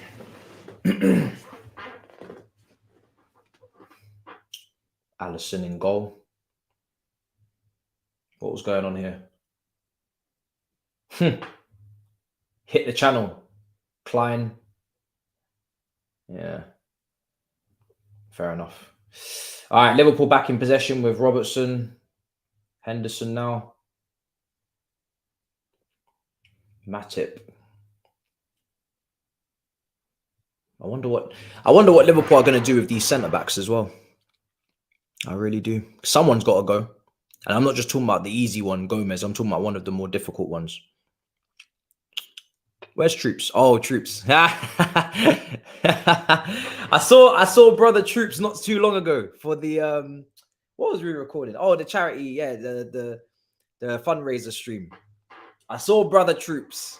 A couple of days ago. That was fun. Yeah, man. Big up Troops. Man said I'm trying to cheer myself up. Nah. I'm not, man. I'm just spying. I'm just spying on Liverpool, to be honest. I'm just making sure that you know Don Hussam, because you spoke to him as well on your last podcast. I saw that. Do you know what I'm saying? Flawless as well. I'm just watching out for Don Hussam just to make sure that everything's going running smoothly. Everything's going accordingly. Do you know what I mean? And I will be in them spaces. If he has another riot in them spaces today, I'm going to be there. So yeah, last time I did a Liverpool game, which was the Real Madrid one, they lost 5-2. I went directly to his spaces, and I love life. He was fuming.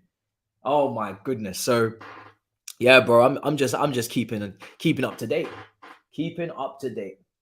But what are you telling me about Jorginho? You rate him? Because it seems like my boy is doing all right. It's pissing me off. I'm not gonna lie. It's pissing me off. Seems like Jorginho has won over the Arsenal fans. It wasn't meant to go this way, man. It was not meant to go this way. Someone actually asked me today. They were like, if Jorginho, he's doing a job. Yeah, he's on job. He's very much on job. Someone was asking me today if Arsenal win it and Jorginho, and we have to give them a guard of honor or some shit. When do we play Arsenal? This is my worst nightmare. I'm just explaining it right now, because if we had to do that, I swear I'd actually leave the country. I would be in New York next. I'd be leaving as well. I'd be off to New York. You know what I'm saying? Troops would have a new neighbor, because there's no way I'm dealing with that. Oh my days. It's on the 29th of April. Hold on a second.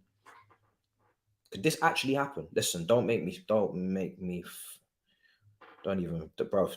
me. If we ever had to do that, I swear to God, I'm finished. I'm done. Let me see. Oh, no, it's cool. There's too many games left. There's still 4 matches after that. That won't happen. They won't win it by that many points. That's too early. Listen, thank God we don't play Arsenal away on like the final last 2 matches. Because I'm telling you, if they ever made us do that, nah. That's when you know football's finished. No way. Yeah, it's too early. Thank God. Oh my God. Yeah, I'm already triggered just thinking about it. Imagine Jorginho walking out. Nah, piss off. No. It's meant to be a stress-free watch-along, man. Calm down. We play Man City. We play Man City away. You see, this is also why I didn't go for that top 4. We must nonsense. Listen, last 5 matches, we have Arsenal away, Bournemouth away, fine. But they could be in a relegation battle, so that actually might not be very easy.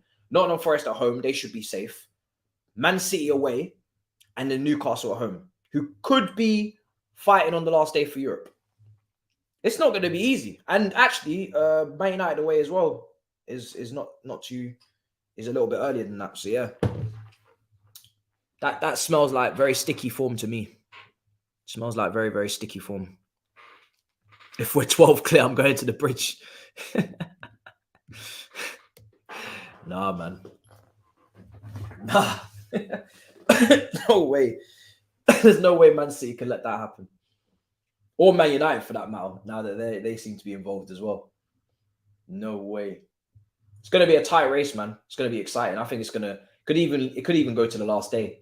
Because to be fair, usually in the Premier League, 50% chance it's going down to the last day. Last year did. And Man City were losing at home to Villa. And it was mad exciting. I can't lie. It was a great drama. So with 3 teams pretty much in it now, it's probably will go down to the last day. Trafalgar Square's on fire. Oh yeah, let me mod troops so you can see that's the real one. Yeah, I want to go and see what the Geordies are doing in Trafalgar Square. I do. But we gotta stick. We gotta focus, you know? Gotta focus, man. Gotta check out Match of the Day. Gotta watch Drive to Survive. Yo, troops, Formula 1 starting as well, brother. Formula 1 is starting soon. Lewis Hamilton. This is where we join forces again. Lewis Hamilton. Yeah. Lewis Hamilton. Oh, good ball. Almost Palace goal. Almost Palace goal. I can't wait for Formula 1 to start next week. What a cross. This is what you want from Melisier down the right-hand side. Had a bit of space. Lovely cross. Beautiful ball. How are you not getting your head on that? How? You must. Oh, come on, man. You must get your head on that. That's a peach. It's a fantastic cross. Elisier is what I wanted Ziyech to be. Do you know what I mean? Like, the thing is with Elisier, he's got that whole, cross-field ball, crossing thing going for him, but he's also got enough pace where he can go past players and enough, he's got enough solutions in his head to get out of tight spaces. Elisier is a good player. I like Elisier. I like him. Yeah, he's too slow. That's the problem. It's too slow. What? Is this true? Oh my God. The Geordies have only just come down for the weekend. They've already mashed up the whole city. They're looking stressed again. Oh, I need to go and do my research on practice and go all the way back. But you're worrying me now if you're telling me Mercedes are looking stressed. They better fix it up because I'm not dealing with no Red Bull domination again. What? Hold on, let me read this. Man, am I telling me Trafalgar Square Greggs is in trouble? Nketiah is in the room. What in the world is going on in Trafalgar Square? The Geordies have come down for one. I told you when these Geordies come down to London, they're going to rip up the whole place. What do you mean they set fire to the Greggs? Do they not understand? Actually, they do know because there's bare Greggs in Newcastle. Greggs is a what's that word? It's a staple in British tradition, and you've gone and set fire to the Greggs. Who's done that? You sent me pictures.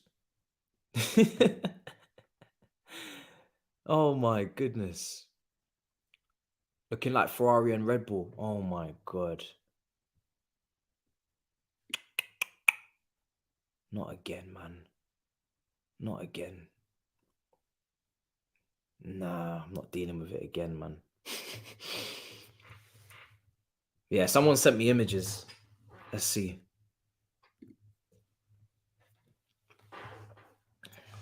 Oh, Barstool. Oh, okay. I'll see. Barstool have put it out. Yeah. Oh wait. No, I need to go to your one, not the other one. Yeah. Let me be following this. Here's Palace. Just a couple. Let's see if Palace can get a goal, man. Come on, ball in. Ah.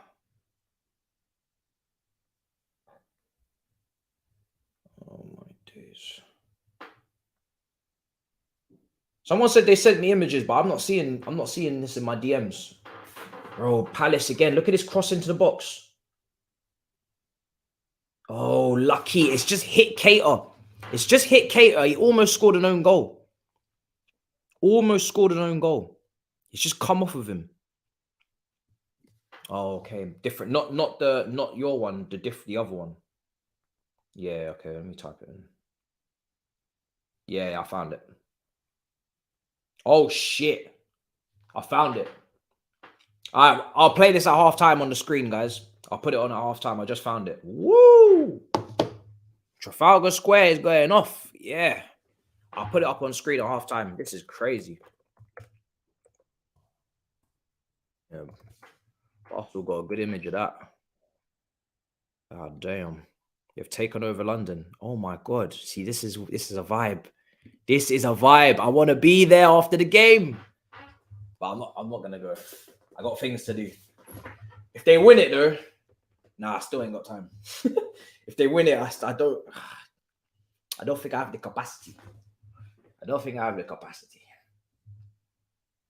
Elise. Come on, man. Palace, yo. Ramp it up.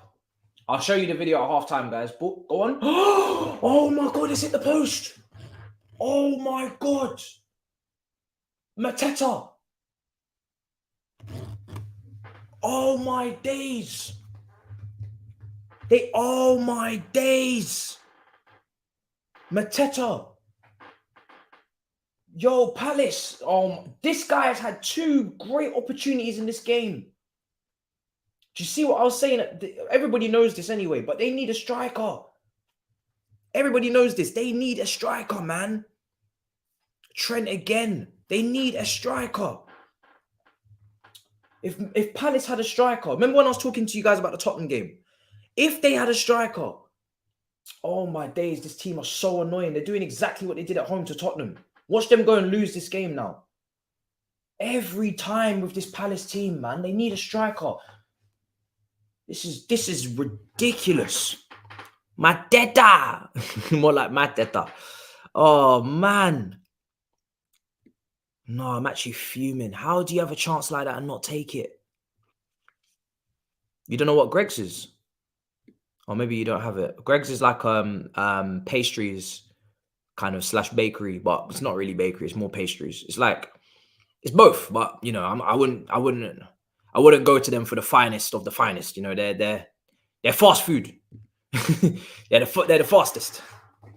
But yeah, they're good. They're good.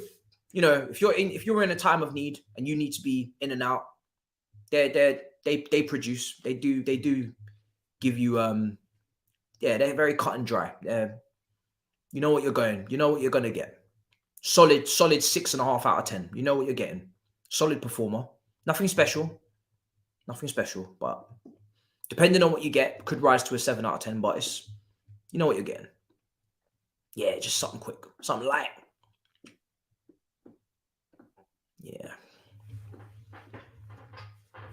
Subway slaps. I'm not gonna lie. I'll always defend Subway. Subway can't lose because you're making the sandwich.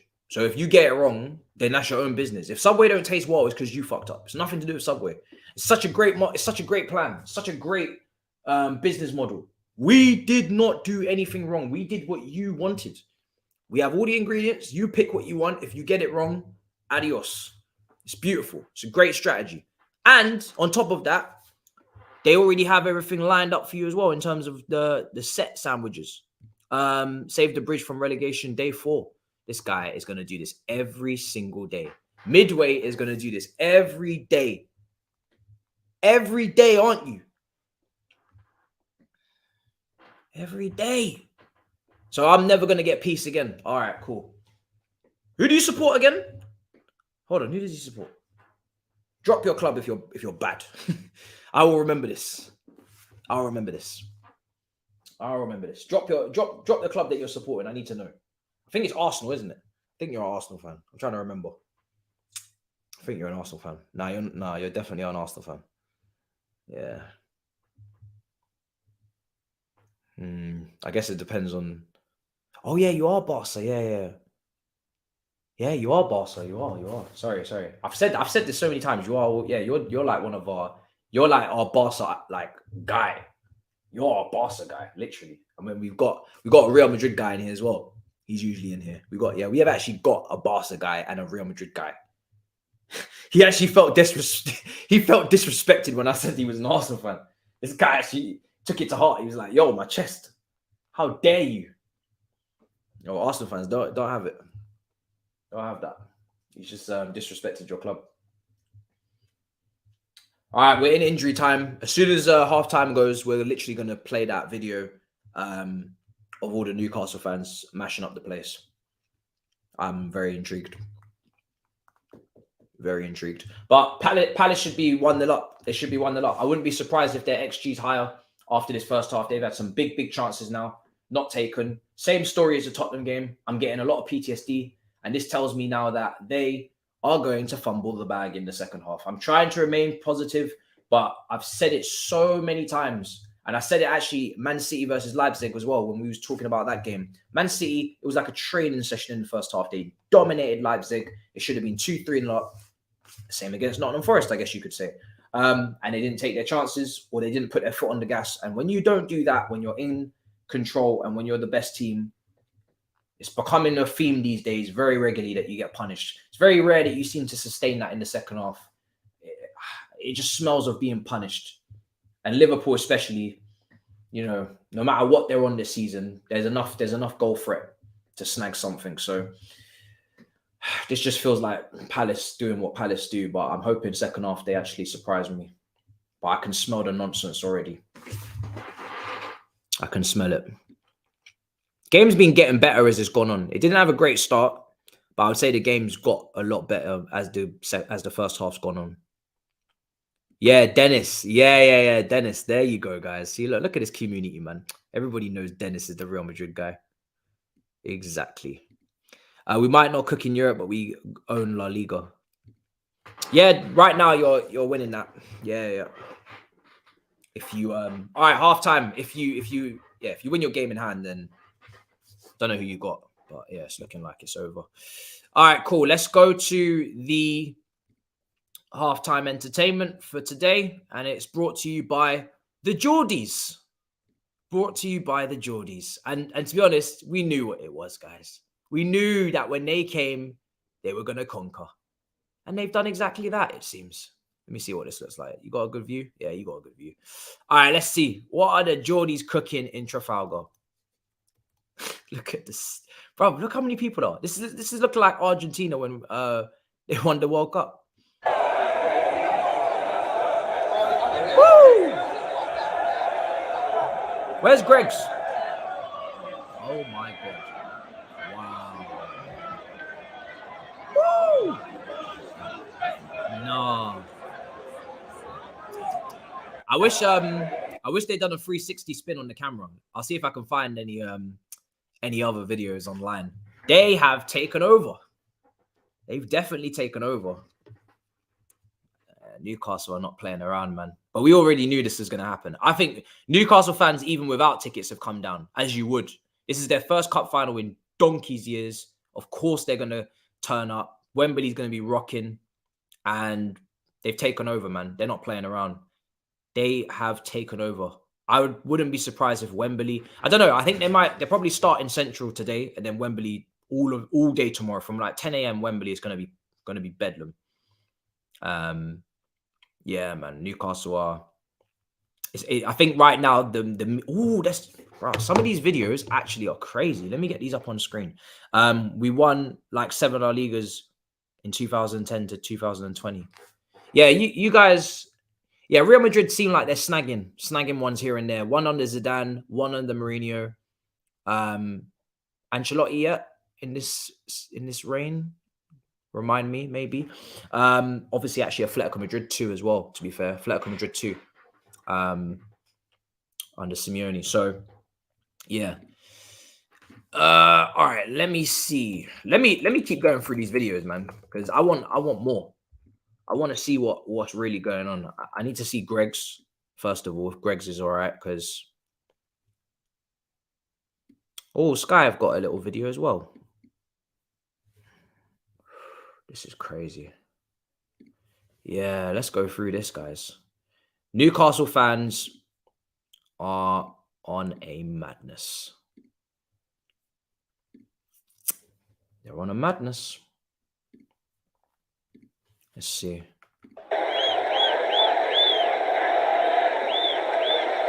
Woo! Yeah. Do you know what? If they win it, London's finished. Yeah. This is actually not even one of the best videos. I think I saw better.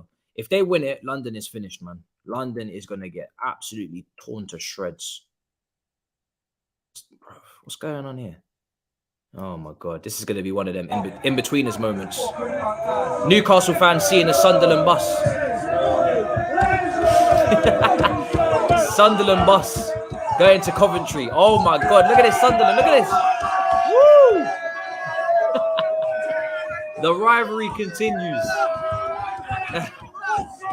No. Imagine they're going to Coventry and Newcastle are going to Wembley. No, that's actually ridiculous. That's actually ridiculous. That's not even fair. That is actually not even fair. Wow, guys.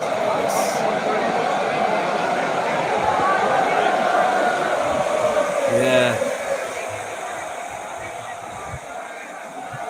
What? Whoa, look at that. Nah, this is a bit of a takeover. Yeah, it's a takeover, guys. It's an absolute takeover, man. Takeover. Takeover. Yeah, they're not playing around. Throwback to Sunderland Till I Die on Netflix. Wow, man. Newcastle fans. Yeah. Do you know what it is? Yeah, they've all come down. I mean, 99% of them have come down from obviously their city. So you just know it's a proper party vibe. I think even if they lose, as long as the team don't embarrass them, which I don't think they will, I think they're partying regardless. Newcastle kind of like remind me of the Irish because I lived in Ireland for 5 years, and man, them like Newcastle, the Geordies, the Irish, they just party regardless. It doesn't really matter what the outcome is, as long as it was enough to have pride and happiness, take some positives from it, then it's a piss up regardless. So just know tomorrow, even if they lose, I think it's a madness regardless. But if they win, yeah. Do you remember when what was it? Who? Obviously, we had Morocco get to the semi-finals of the World Cup. Edgware Road went off, absolutely off. And then we've had times as well. I can't remember what. Maybe England get into the finals of the Euros, and people are on top of buses. And I think someone fell through a bus stop on Notting Hill Carnival as well. So we've had our moments. Is Rashford not playing tomorrow or something? I don't know where this rumor came from, because I'm pretty sure he's traveled with the team. From what I was told, Rashford's traveled. So I'm pretty sure he's going to play. I'll be surprised if he doesn't. I'm pretty sure it was a precaution that he came off against Barcelona, but maybe there's an update I've missed. 130,000 coming down. Wow. And Wembley don't even hold that. I mean, what have you got? Probably 35k tickets if you're lucky. Because obviously there's going to be corporate. There's going to be corporate as well. How many tickets did Newcastle get and Man United get for this game? Because Wembley's what, 90k capacity, so you're probably looking at. Usually there's so much corporate at the finals. Yeah, literally. Look out, that was almost spot on. So I was going 35k, 33 and a half. 33 and a half each, probably, and then neutrals and shit like that. Yeah. That's around about what I expected, yeah. Because we got the same last year when I went Carabao Cup final as well against Liverpool. That's round about the figure you're getting. Yeah. So that will take you to just under 70k fans, and in the last 20 or whatever it will be, will just be, which is annoying. Because can you imagine if they just, give corporate 5,000. 5,000. Give them max. Give them whoever it is. Give them 5,000. Sponsors with them. 5,000. That's enough. Sponsors, corporates, special guests, whatever the hell it is. Give them 5. Give them 5 and then split the rest, man. Because I'm trying to hear the maddest atmosphere I've ever heard. And Man United fans are going to turn up as well. It's not like you're not playing. Yeah, he's fine. Exactly. He's fine, man. It's not like you're playing the Man United that are like spoiled and are used to, recent success and constantly picking up trophies. You're playing a starving Manchester United, a Manchester United that have lost a lot of weight. And this Man United are hungry. They're starving. And 100% Man United's fan base at Wembley, they're gonna be on a madness as well. I have no doubts. It's gonna be crazy. Both teams are hungry, yeah.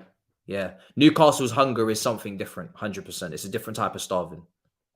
But I'm just saying, like, don't think that Man United fans are not up for it, because they are. They're talking about it like a Champions League final. They're not playing. Man United fans are very, very up for it. But yeah, Newcastle, I don't know how you match that. Imagine 45k versus 45k. It would be insane. I don't expect 45k each, obviously. I expect 40k each. Well, I don't expect. I want 40k each minimum. 40k each, make that 80, and then you can, throw off the last 8, 10, whatever Wembley's on that day. Go for it. But for me, you gotta get minimum 40k each, man. What's Wembley's actual capacity to the number? I'm just roughing. I'm just rough around 90. Yeah, it's 90k. Yeah, 90k. So yeah, you want to bump it to 40k each minimum, but it's not as bad as it was in Baku for Chelsea and Arsenal. I don't know what the hell that was. That was wild. No, it's 90k. It's like 20k corporate seats, unfortunately. Yeah, basically the middle part of the stadium is just lock off for corporate from top to bottom, or maybe So mad. They give you one half, and then but it's still mad vibes, because one, like, it is half and half. Like, your away days, you get a little corner. It is one half of the stadium versus the other half. It actually feels like you're in a battle, especially if your team is playing in your half and the opposition is playing in their half. It's like playing battleships, basically. It's mad. It's actually mad. Atmosphere at Wembley is actually on days like that is crazy. If you got two teams that are starving, especially, it's definitely mad. It's definitely mad. So yeah, it's crazy.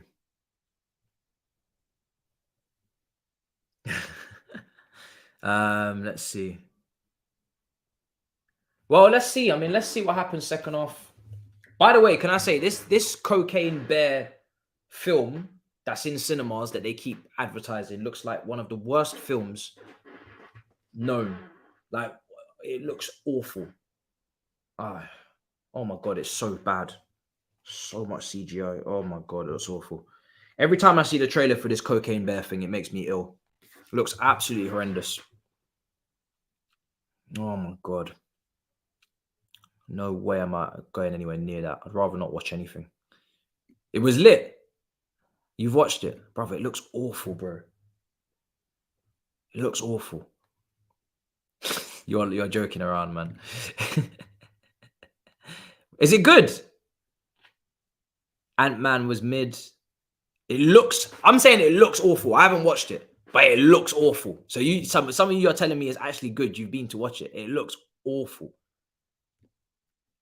And I've always said that from the moment the first trailer came out. I was like, wow, this looks horrendous. It looks bad, man. Looks like something that should have come out like 10 years ago, 15 years ago even. That's what it looks like.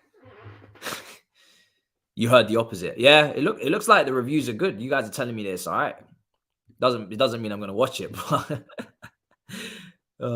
but at least it's doing all right reviews wise. Movies today are dead. All right, let's get the timer going. Let's get the timer going. 45 second half. Second half's gonna kick off.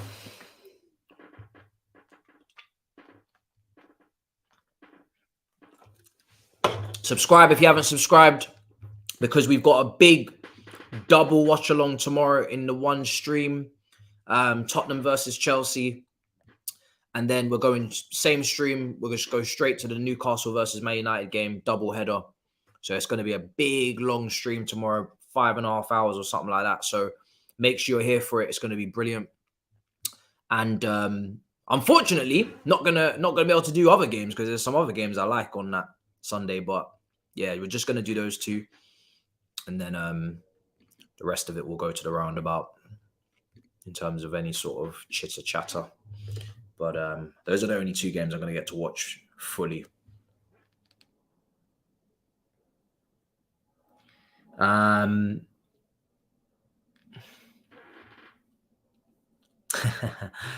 I was at the studio actually this week. Massive Sky studio, man.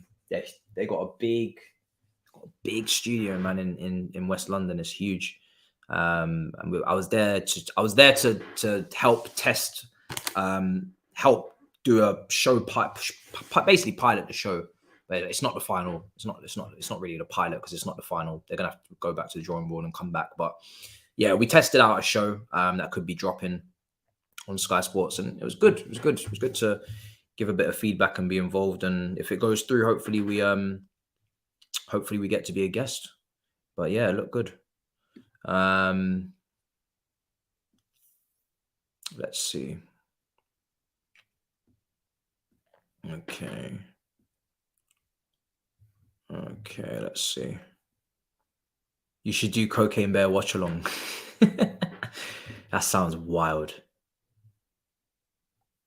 That sounds wild. There will definitely not be any FIFA tomorrow. All right. Let's get this, man. Second half's kicking off. Let's get it. Let's get this, man. Substitutions. I think that's Elliot coming on. Yeah. Elliot's coming on for Liverpool. They had to make a change. And is it James Milner coming off?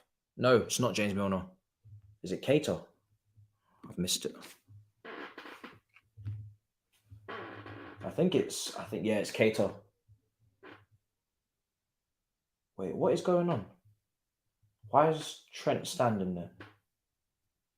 Don't tell me Trent's playing in midfield, because I've been gassing this up for a long time. Is Trent playing in midfield? Do not play with me. No, he's not. He's just tucking in. Man. He's just getting ahead of himself. He ain't playing in midfield.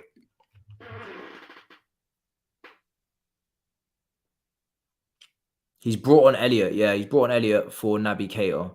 So let's see. You should do cocaine. What's gotten into you guys? Huh? What's gotten into you guys? You've lost it. You've lost your marbles. Milner's gone right back. Okay, let's figure this out, guys. Tactically, what's going on? You're saying Klopp's lost it. Let's see what's going on. So, ball in, couldn't quite get a foot on it. He's brought on Elliot, taken off Keita. I don't think... Yeah, Elliot will play right side midfield, Henderson in the middle, and Milner to the left of that midfield. He's just tried to put in across there the Jota. You think they're gonna lose anyway? Yeah, Trent's just inverting, so it's nothing too crazy. Milner's not a right back or anything, so it's fine. So Trent's just inverting or whatever he wants to do, and yeah, cool.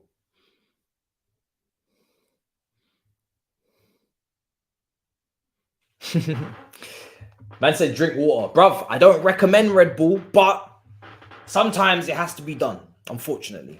I don't want to, but, you know, I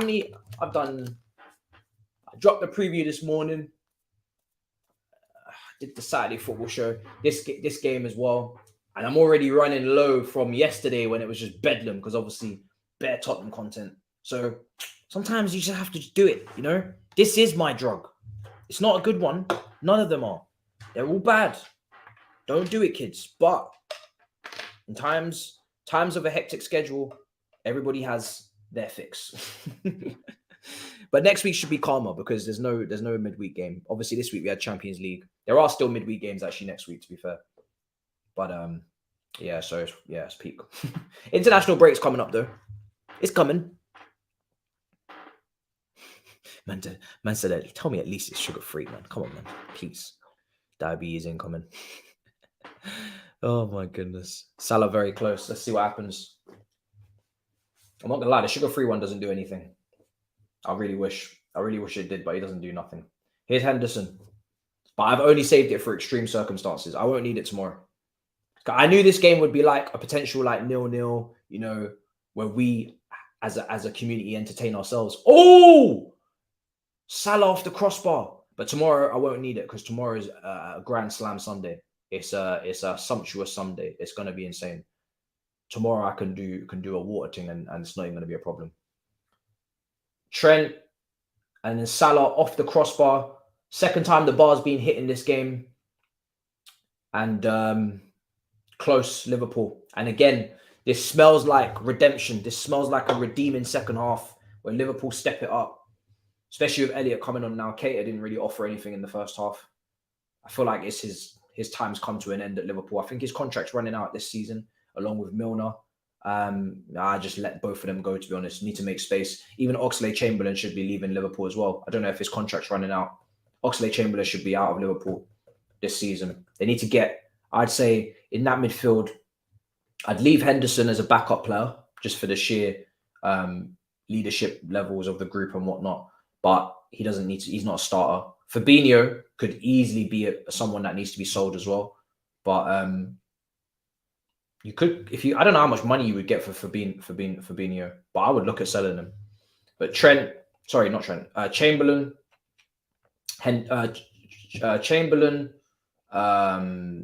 Milner, and Keita. All three of them need to leave.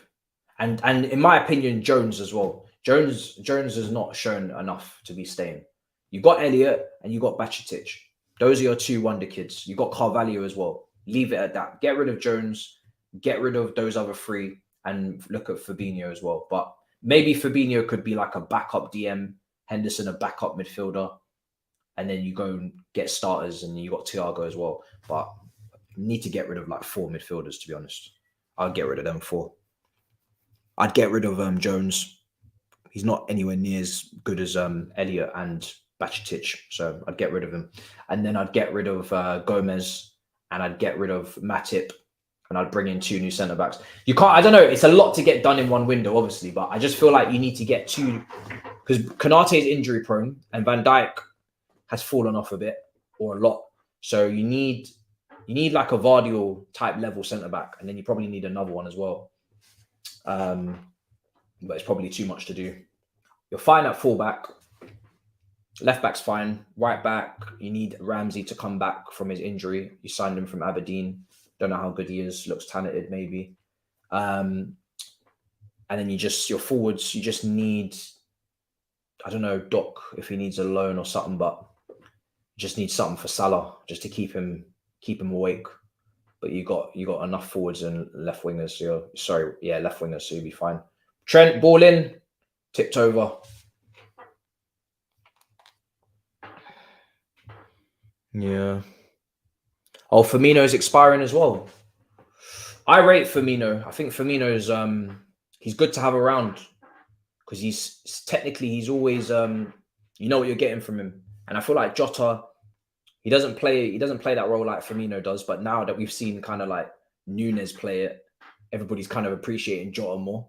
But I remember when Jota was catching smoke for not being able to complete passes and stuff. So I don't know. You got in the middle, you got Firmino, you got Jota.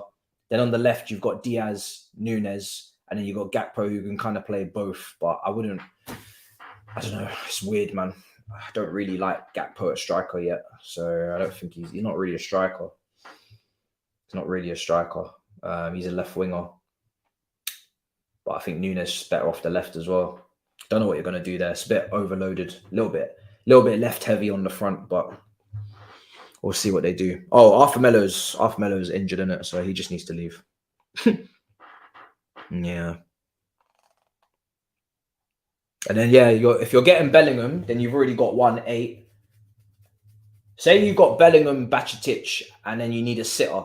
That's pretty good midfield in terms of balance. It's obviously young, but you need a sitter. You need to get a 6. You need to get a 6, man. You need to get a 6. Get a 6, and you probably need 2 8s and a 6, but you need to get a 6 because Fabinho he's finished, man. I've never seen a player fall off like this. He's only 29. I don't know how Fabinho's fallen off like this, but people need to be way more ruthless on Fabinho, man. Unfortunately, this guy is so finished. I've not seen drop off like this before. It's crazy. Put him under any pressure and he just folds. Bajcetic is a 6. Is he? Well, I've seen him play 6, but I don't know if you want to start him at 6 every week, because I saw him also play left side midfield in Thiago's position, and he played pretty decent there. So I don't really know. Maybe I don't know what his position is, if it's a 6 or next to a 6. I feel like if I was you, I would rather see him next to a 6, so you're not putting all the responsibility on him, and then you give him a little bit more freedom. And even if you were to make a small tweak to go with a double, a 2-man midfield with him and a 6, and then you maybe push someone into the 10, because Elliott seems to be a 10, and Carvalho seems to be maybe a 10. They're not really wingers, so then they have positions in the team. You guys don't really play over 10. But that probably wouldn't work anyway because of your fullbacks, especially Trent. So he always needs cover anyway. So you probably need to stick to the midfield 3, to be honest.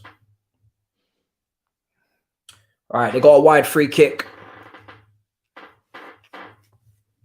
Wide free kick for Liverpool.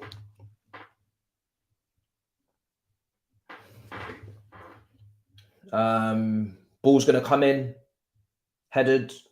Oh my God, that clearance. Is that Matisse again? No, it wasn't. It wasn't. Elise, well done.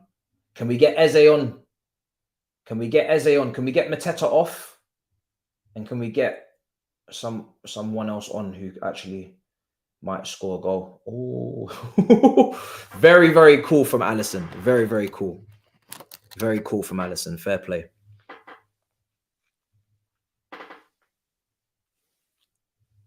This game's dead.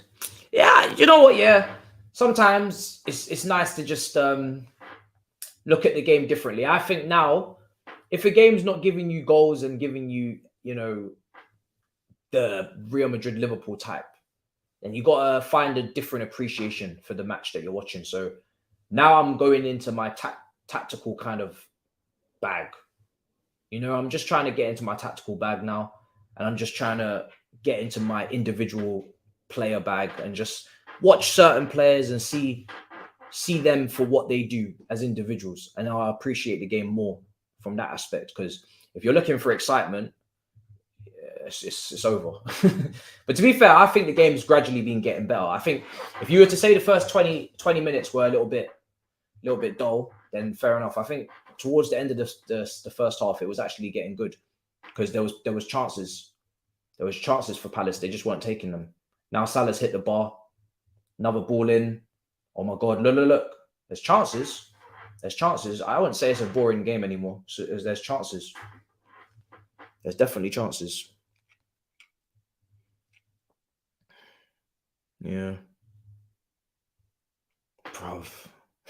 If Man United win a trophy tomorrow, then hey,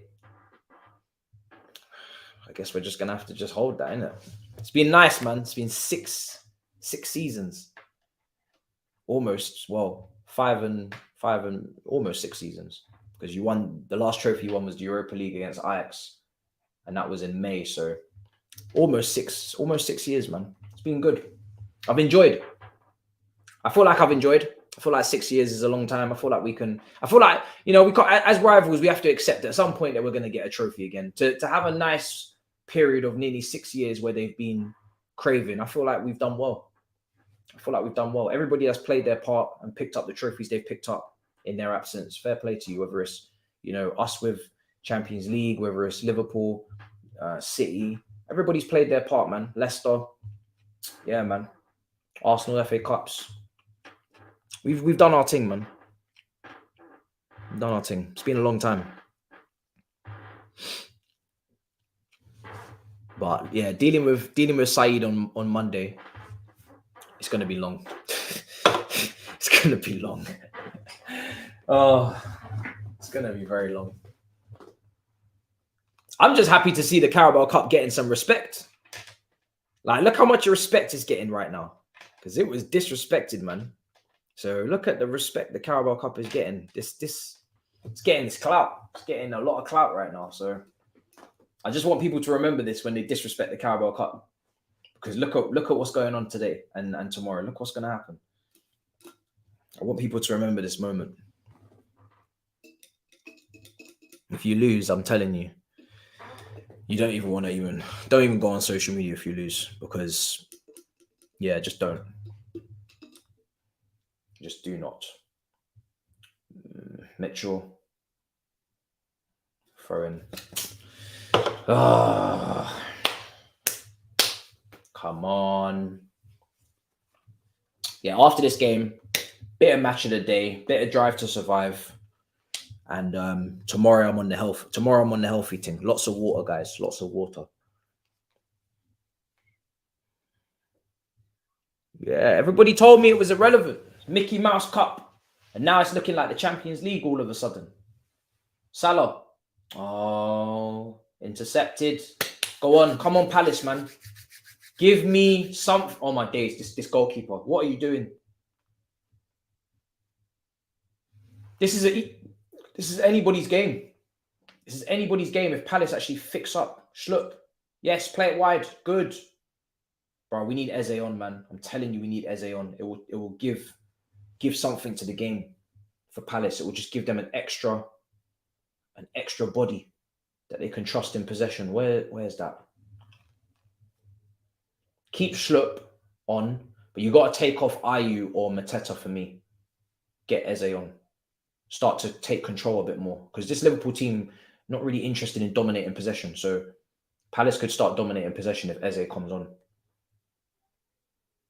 And you'll start to create more chances. Hook off one of those two. Who have they got on the bench? Edouard. Edouard's there as well. Zaha expiring contract. Where do you think he'll end up? He's not coming to Chelsea. He ain't going to Arsenal. He ain't going to Man United. He ain't going to Liverpool. He ain't going to City. And it's Tottenham or bust for him, to be honest. If they don't get Danjuma, but then he's competing with Son. But that's not necessarily, I mean, depends if he wants to be an instant starter, guys. But to be honest, he ain't got options like that. He has not got options like that. He probably would do well to get the Newcastle move. I think that's what he should be going for. Go for the Newcastle move if they want you, because I think St. Maximin has either been a little bit unsettled or injuries or something. I don't know what it was. He wasn't always playing. I don't know if there's been some sort of falling out. I don't know what's happened. Let me know in the chat, Newcastle fans. But Newcastle should be where he's looking at. That's as good as it gets. Because you'll get game time, I think, as well. I'd say Tottenham or Newcastle. Or abroad, yeah, maybe abroad.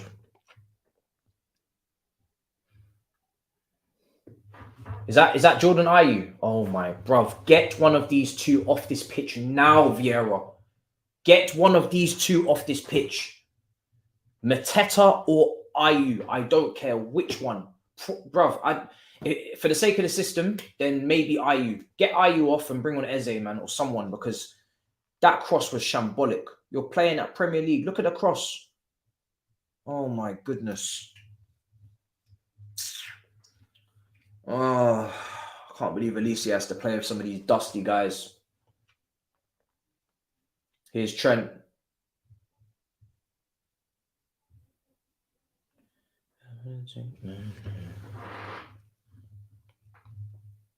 Bro, that cross was mad. It's not the first time I've watched him and been frustrated, so I'm not even gonna. I can't even be asked. Here's Trent. I'm always every time I've seen Palace, it's these guys, same guys always frustrating me. Every single time. It's the same guys. And Ayew is a lot. Most of the time is actually him. When he's playing up front as well. Here's Matip. Centre-backs are not happy with the midfielders.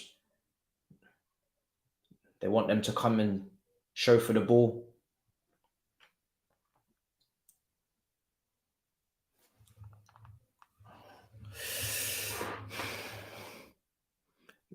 Zaha to Fulham if they make Europe.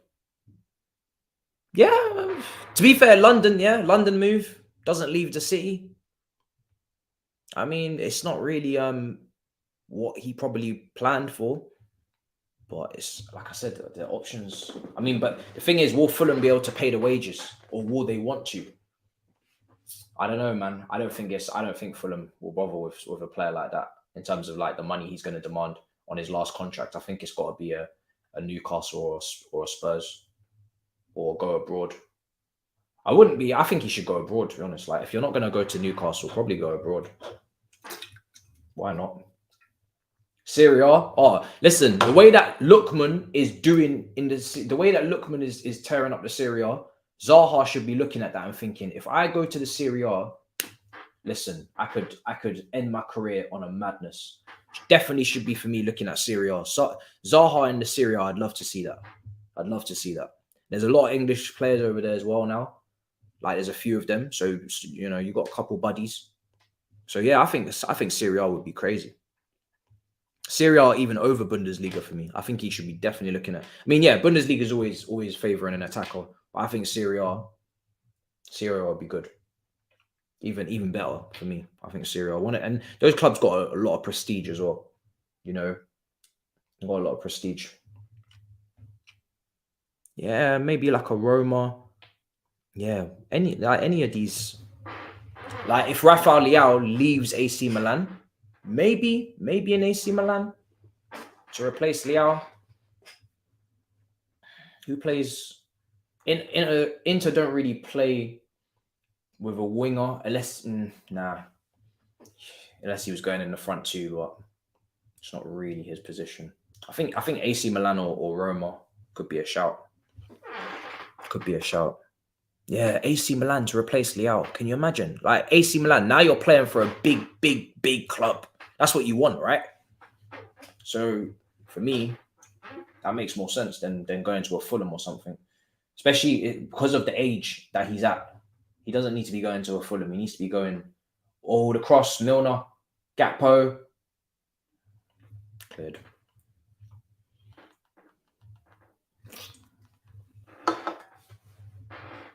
I need to get some eye drops.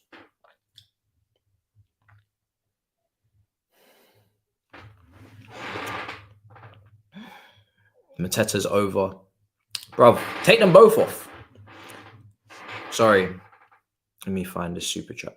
Take off Mateta, take off Ayu. Ma watching the game. How's Lokonga playing? Do you know what? I'm not gonna lie to you, I haven't really noticed him. It's probably because I've been too busy getting annoyed by Mateta and Jordan Ayu. Lokonga's just kind of there. he's just there. Do you know what I mean? Nothing special. Let me check his stat line as well. He's not really standing out, to be honest. It's more Elise for Crystal Palace, very much so. I think Schlupp has been okay as well.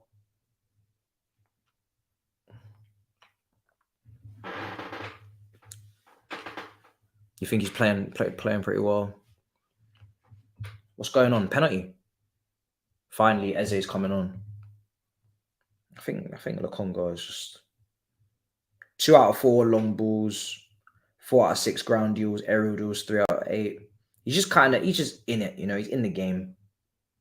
He's got a job to do. I would say that's how I'd say it. He's not, bruv. Mateta, his stat line, yeah. Mateta needs to come off, man. Jesus Christ. I've just seen Mateta and it's mad. Mateta needs to come off. I think Jordan Ayew's annoying me as well, but Mateta really is taking the mick now. Yeah, he's been okay. I would just say he's like being like a little 6 or something. 6 out. Nothing to report. Nothing to take from the game. I'd say like a 6. He ain't the guy that everybody's got their eyes on right now. I started off looking at him, and then I've kind of just moved away from him because now Elise is the one, but also there's Mateta who's just jarring.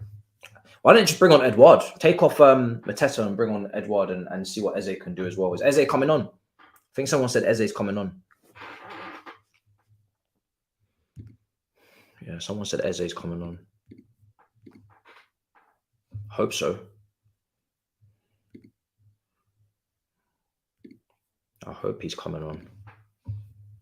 Big up everybody inside the building. 1.2, man. Great numbers on this one. Let's see if we can get them subscribers up as well. Going for the 50K. Smashing it at the moment, guys. Got big day tomorrow. Everybody rest well, man. Big day. Super Sunday. Sumptuous Sunday, I'm calling it, actually. Sumptuous Sunday. Loads of football. It's going to be mad. Too much football, if anything. Can't even keep up with it. Can't even keep up with it, man.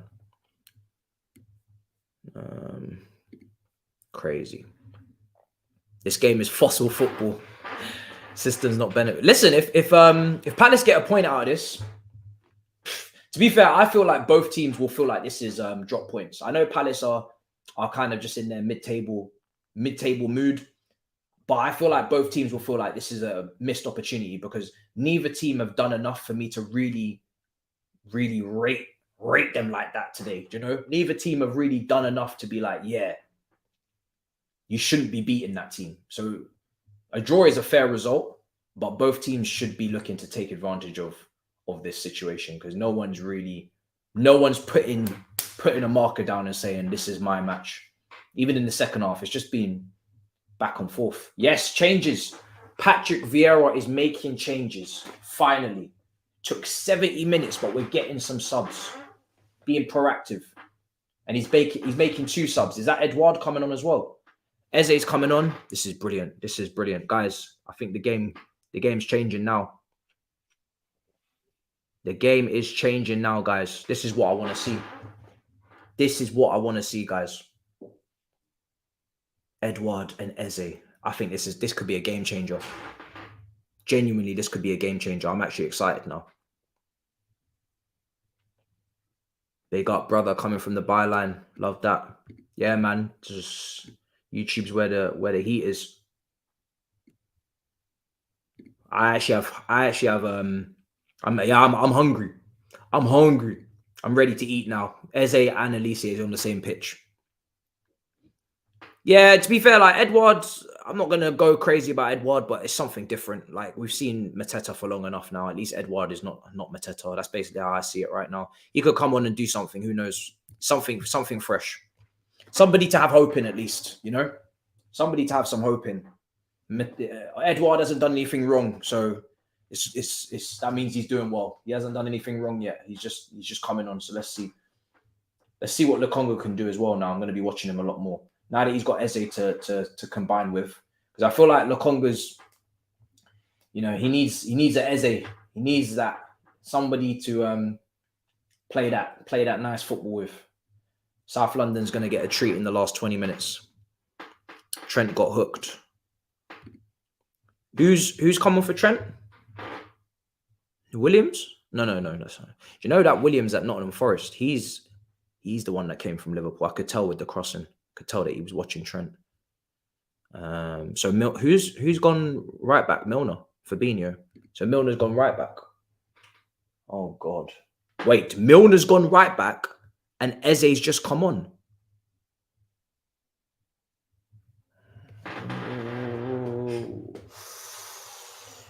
Ooh.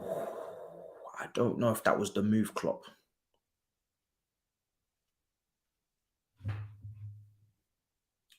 Are we sure that's a good idea? Liverpool fans, what do you think? That don't look like a good idea to me. He took off Trent, put Milner next to Eze for the last 20 minutes when Milner started the match. Eze needs to get him booked now. Now! It's what Mudryk did. And then he had to hook off at Milner because Mudryk was starting to move mad as well. This is Palace. Come on now. Now I believe. More than you can believe. Now I feel like there's something here for Palace. They've made the right subs. And yeah. So who came off? Was it Ayew and Mateta? Mateta's definitely come off, but is it Ayew as well? I think it is. Hopefully. Yeah, I think it is. Decore. So he's still got Decore and Lukonga. Schlupp better still be on. Hopefully. Oh, he took Schlupp off. I feel like Schlupp had something to give, man. Someone said take off Ayu and bring on Milinkovic. Yeah. I mean, I hope Eze's on the wing in this moment because I feel like, well, to be fair, Fabinho is also a weak link at the moment. So either or, but I feel like especially Milner because he's literally been playing the whole game. I'd like to see Eze up against Milner. And then, yeah, I'd be looking at that. Oh, oh, that was close. Firmino's come on as well. We'll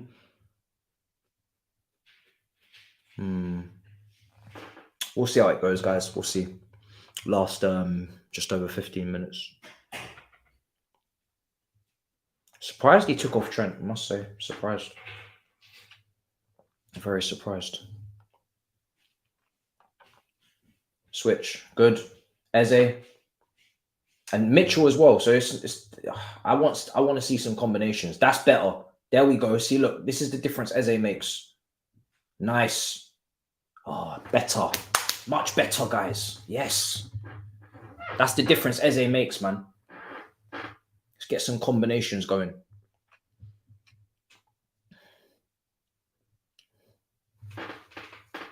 Let's get some combinations going.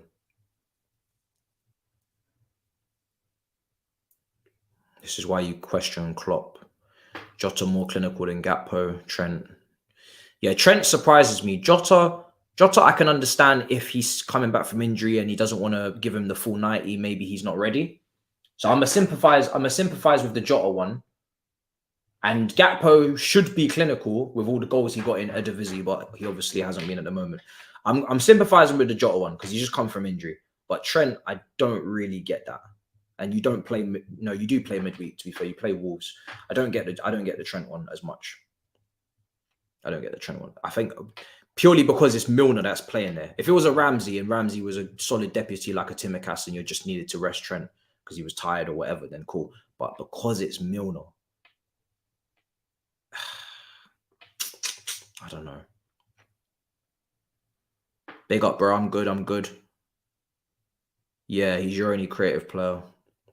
Well, I guess, I don't know. I guess you're not really going to go for it then. I don't know. We'll see. 15 minutes. Still got time. Do I have to dismantle this whole damn chair and grease the shit out of it? Is that what you're telling me? Because I've kind of already applied the oh, you should have let play go on. Free kick. So I'm going to have to dismantle the thing, innit? And start greasing up everywhere. Yeah, it's getting worse. Maybe I'll just get a new chair. For me, Fabinho is so finished. Do you see what I'm saying? He's only just come on. He's already booked. What's wrong with this guy? Is he playing against you? How do you lot put up with this as Liverpool fans? This is ridiculous.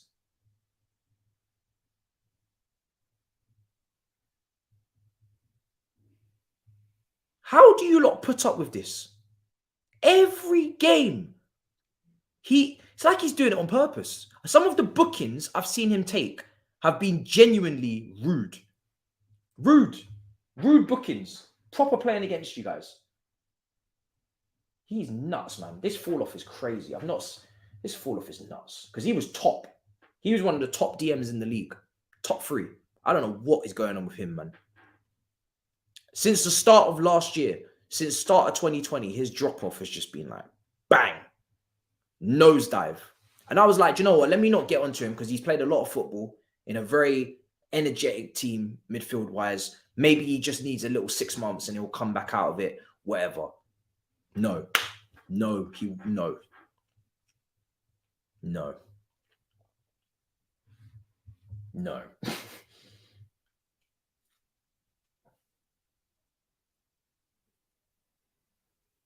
Van Dijk. Oh, careful. Liverpool don't look comfortable right now. Liverpool.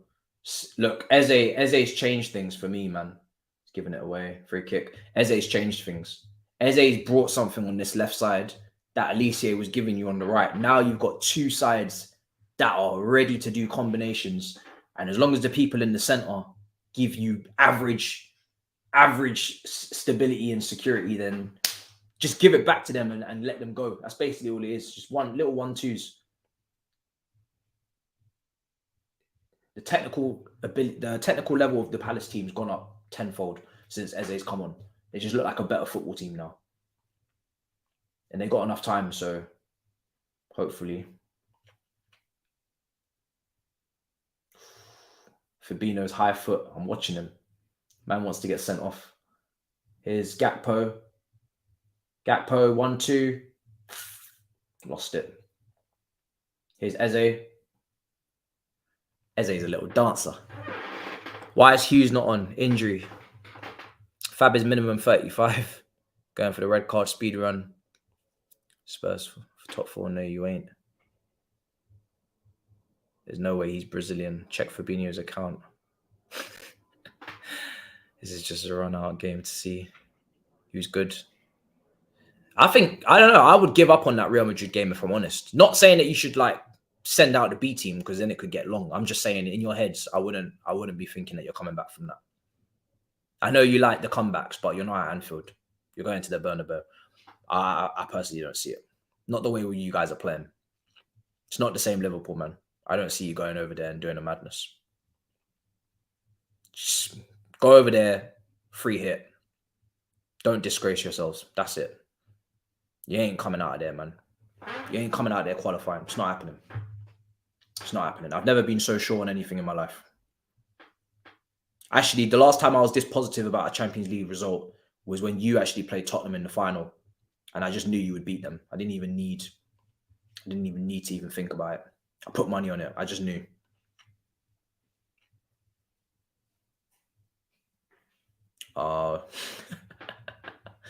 Mad.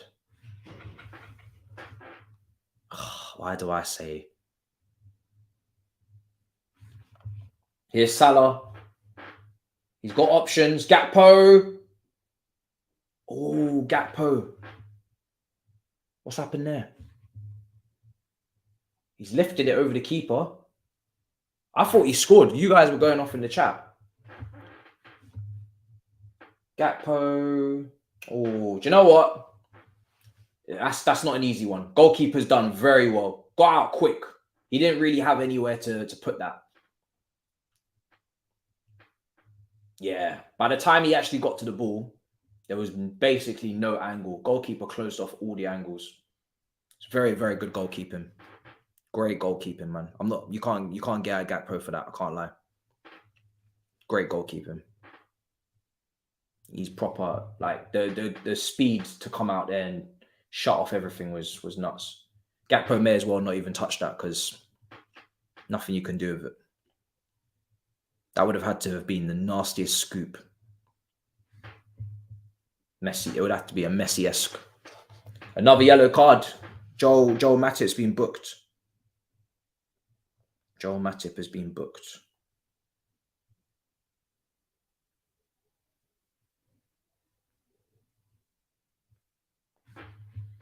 Nine minutes to go. Free kick. Come on, Palace, man. Big up everybody inside. Great numbers, man. You guys smashing it again. These are crazy numbers. Just consider this ain't even my team. 8 minutes to go. Who's my favorite? Real Madrid. Even though they're playing poorly, I feel like now, you know, I try to not go with the obvious. Every year I'll be like, oh yeah, no. This time I'm just gonna go with the actual champions, the guys that run this competition. They run this. It's their competition, so that's it. And then after that, like I'm looking at your Napoli's as a dark horse, maybe things like that. But Real Madrid run it. So let's just say it for what it is. Real Madrid is Real Madrid's competition. So that's just every year Real Madrid are not the favorites. It's actually mad. They're never the favorites. It's always PSG or Man City or someone else. They're never the favorites. But they should be, because it's their competition. Napoli looks scary, 100%. But I can see Napoli playing very well against Real Madrid. If they were to come up against each other, but Real Madrid will just find the heritage inside them and mash up the team. Look how many times Real Madrid didn't deserve to go through last season. Look how many times Real Madrid forego a first leg or a first half and they still managed to come back. So I'm just like, yeah, it's theirs, man. It's their thing. So when they're out of it, then we can have a discussion of who can win it. People are saying Bayern Munich. Haven't been watching Bayern closely enough, but the reason why I don't go with Bayern is because their league situation is so tight that they got distractions, big distractions, because they're literally level on points with Dortmund and Union Berlin. Real Madrid are so far off the pace in La Liga. This is all they've got. And when Real Madrid have got nothing left in the bag for La Liga, and then this is their last thing. This is their savior for the season. And then this is when it becomes a long day. City, I'm not going to go with City because I've been watching them a lot and I'm not impressed. Actually, no, let me not tell a lie. City have actually got better in the last couple of weeks, even though they've been dropping points. Their actual standard of play has been better against Leipzig first half, but Leipzig, I don't know. I don't want to overrate it. Apparently Nottingham Forest, when they drew, they were actually very good. They just didn't take their chances. Today they slapped up. And the 2 games before that I watched them, they've been better. So City have been getting better.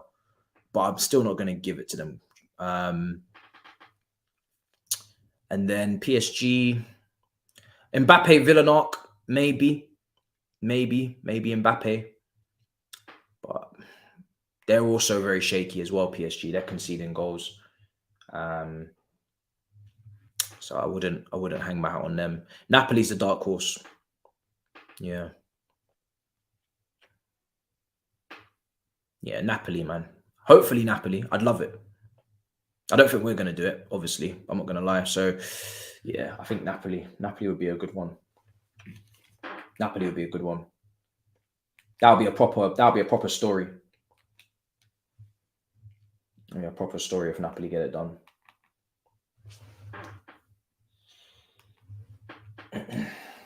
It's not much time left, guys. 5 minutes to go.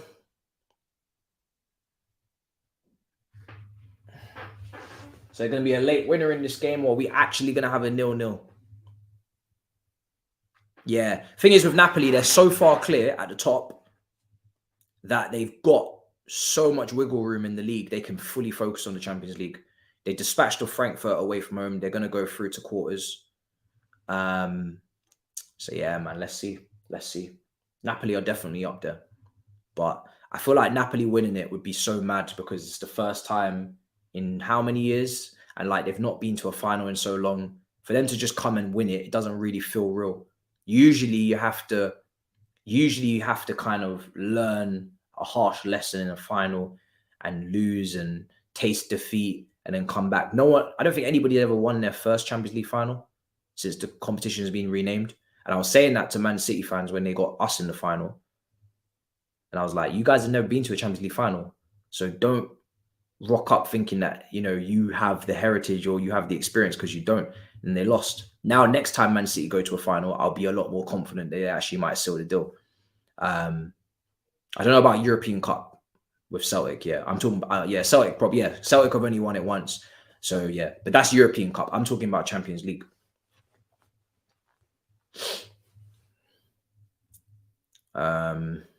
Yeah, I can see Napoli doing it at Ajax as well. Get to the semi-finals and then, moment of madness, something happens and that's where they peak off. Or Monaco got to the semi-finals as well when Mbappe was there. I think it was semis. They got to the semis with that young team before it got picked off. That's what Napoli feel like. Napoli feel like a Ajax or a Monaco semi-finals, something like that. But winning it is just too brazy. It would be too wild. I don't see it. You could see Bayern winning it. Could do. I need to watch more of Bayern. I'm not watching enough of Bayern to really judge them. But I put Bayern over I think PSG and City. It's like they've needed this for so long. And it's just mad. Will they get it? It doesn't feel like it. Does not feel like it. I'll have to see, man. I'll have to see. I mean, Bayern have PSG, so PSG could be out of it, right? PSG, what was the score in the first game? This is the game that I couldn't even cover. Bayern beat them 1-0. So if Bayern knock out PSG, then that's 1 down. Oh, 3-1. No. What was the score? 1-0, 1-0. And they are at home to PSG in the second leg. So if PSG come out of that, then yeah, that's 1 down. And they were 10 men. Maybe the red card was late. I don't know. So if Bayern Munich knock out PSG, that's 1 down. That's one of the top dogs down. So yeah, here's Eze. There's got to be some sort of challenge on this goal for the last few minutes for Crystal Palace on Alisson. Come on, man. At least test him, man. Let's not end this game with nobody testing the keeper. A late winner will be scenes. Well done, Gerhi. Oh, I take it back. I take it back. Man just kicked out of play. Yeah, Napoli winning it would be perfect. I agree. I just think it's too much.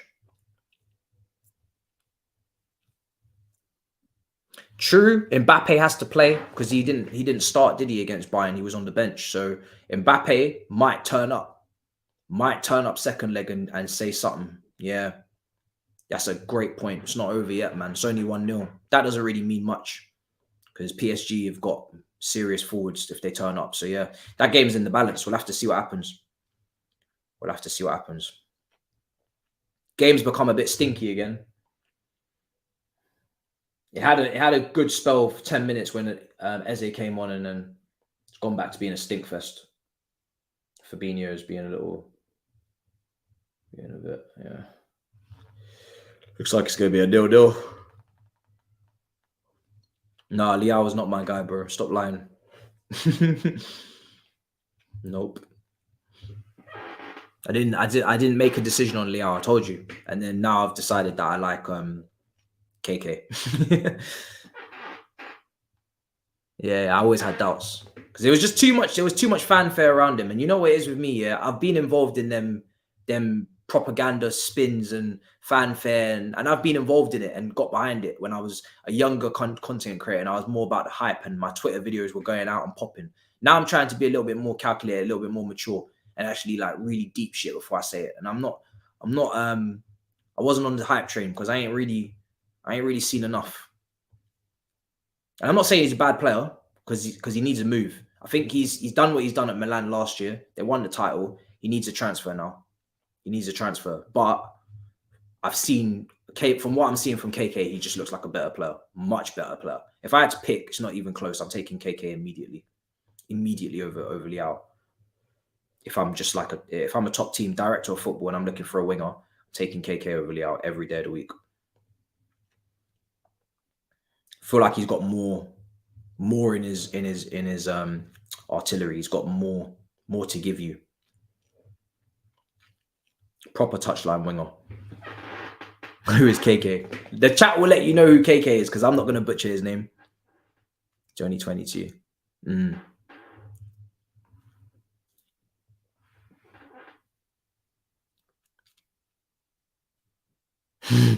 Facts. Consulting the PR team before I make statements. 100%. That's fine. Because KK doesn't need to score like Leao.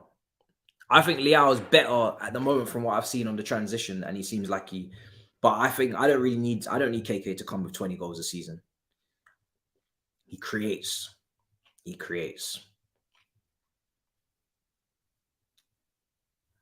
not just goal scoring wingers. You can have creators as well out wide. It's all good. We still love it.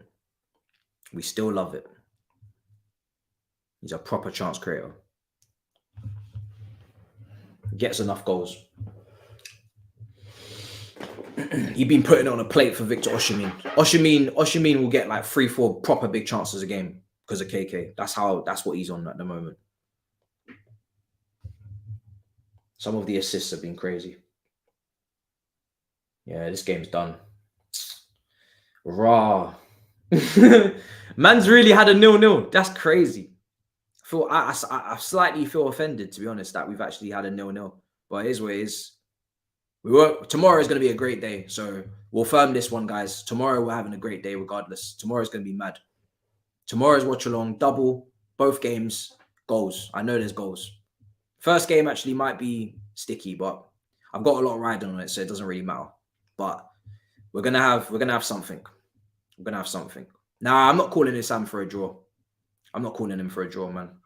But yeah, man. Yeah, listen. Sometimes that happens. Sometimes that happens, man. Sometimes that happens. 0-0. Nah, I'm not gonna dip into a space for a draw. Nah. I gotta watch Drive to Survive. I gotta eat, and I gotta get ready for tomorrow. Tomorrow's gonna be a craziness. FIFA, I think on the schedule is down now for Tuesday. I wanted to do it today, but I'm not gonna lie. I need to watch Drive to Survive before F1 starts next week, and I need to do my research on practice, and I need to watch a bit of Match of the Day just to see what's happened in the Leicester Arsenal game as well. So yeah, I need to definitely leave that for a day where there's no football, and I don't think there's anything on Tuesday, so we're gonna run it on Tuesday. All right, cool. That's the plan. All right, big up your damn selves. I will see you guys next time. Subscribe if you haven't subscribed, and I will see you tomorrow 12:30. We start the marathon watch along, the sumptuous Sunday. That's what we're calling it, not Super Sunday, sumptuous Sunday. Until then, big up your damn selves. In a bit, people. Peace. Perfect.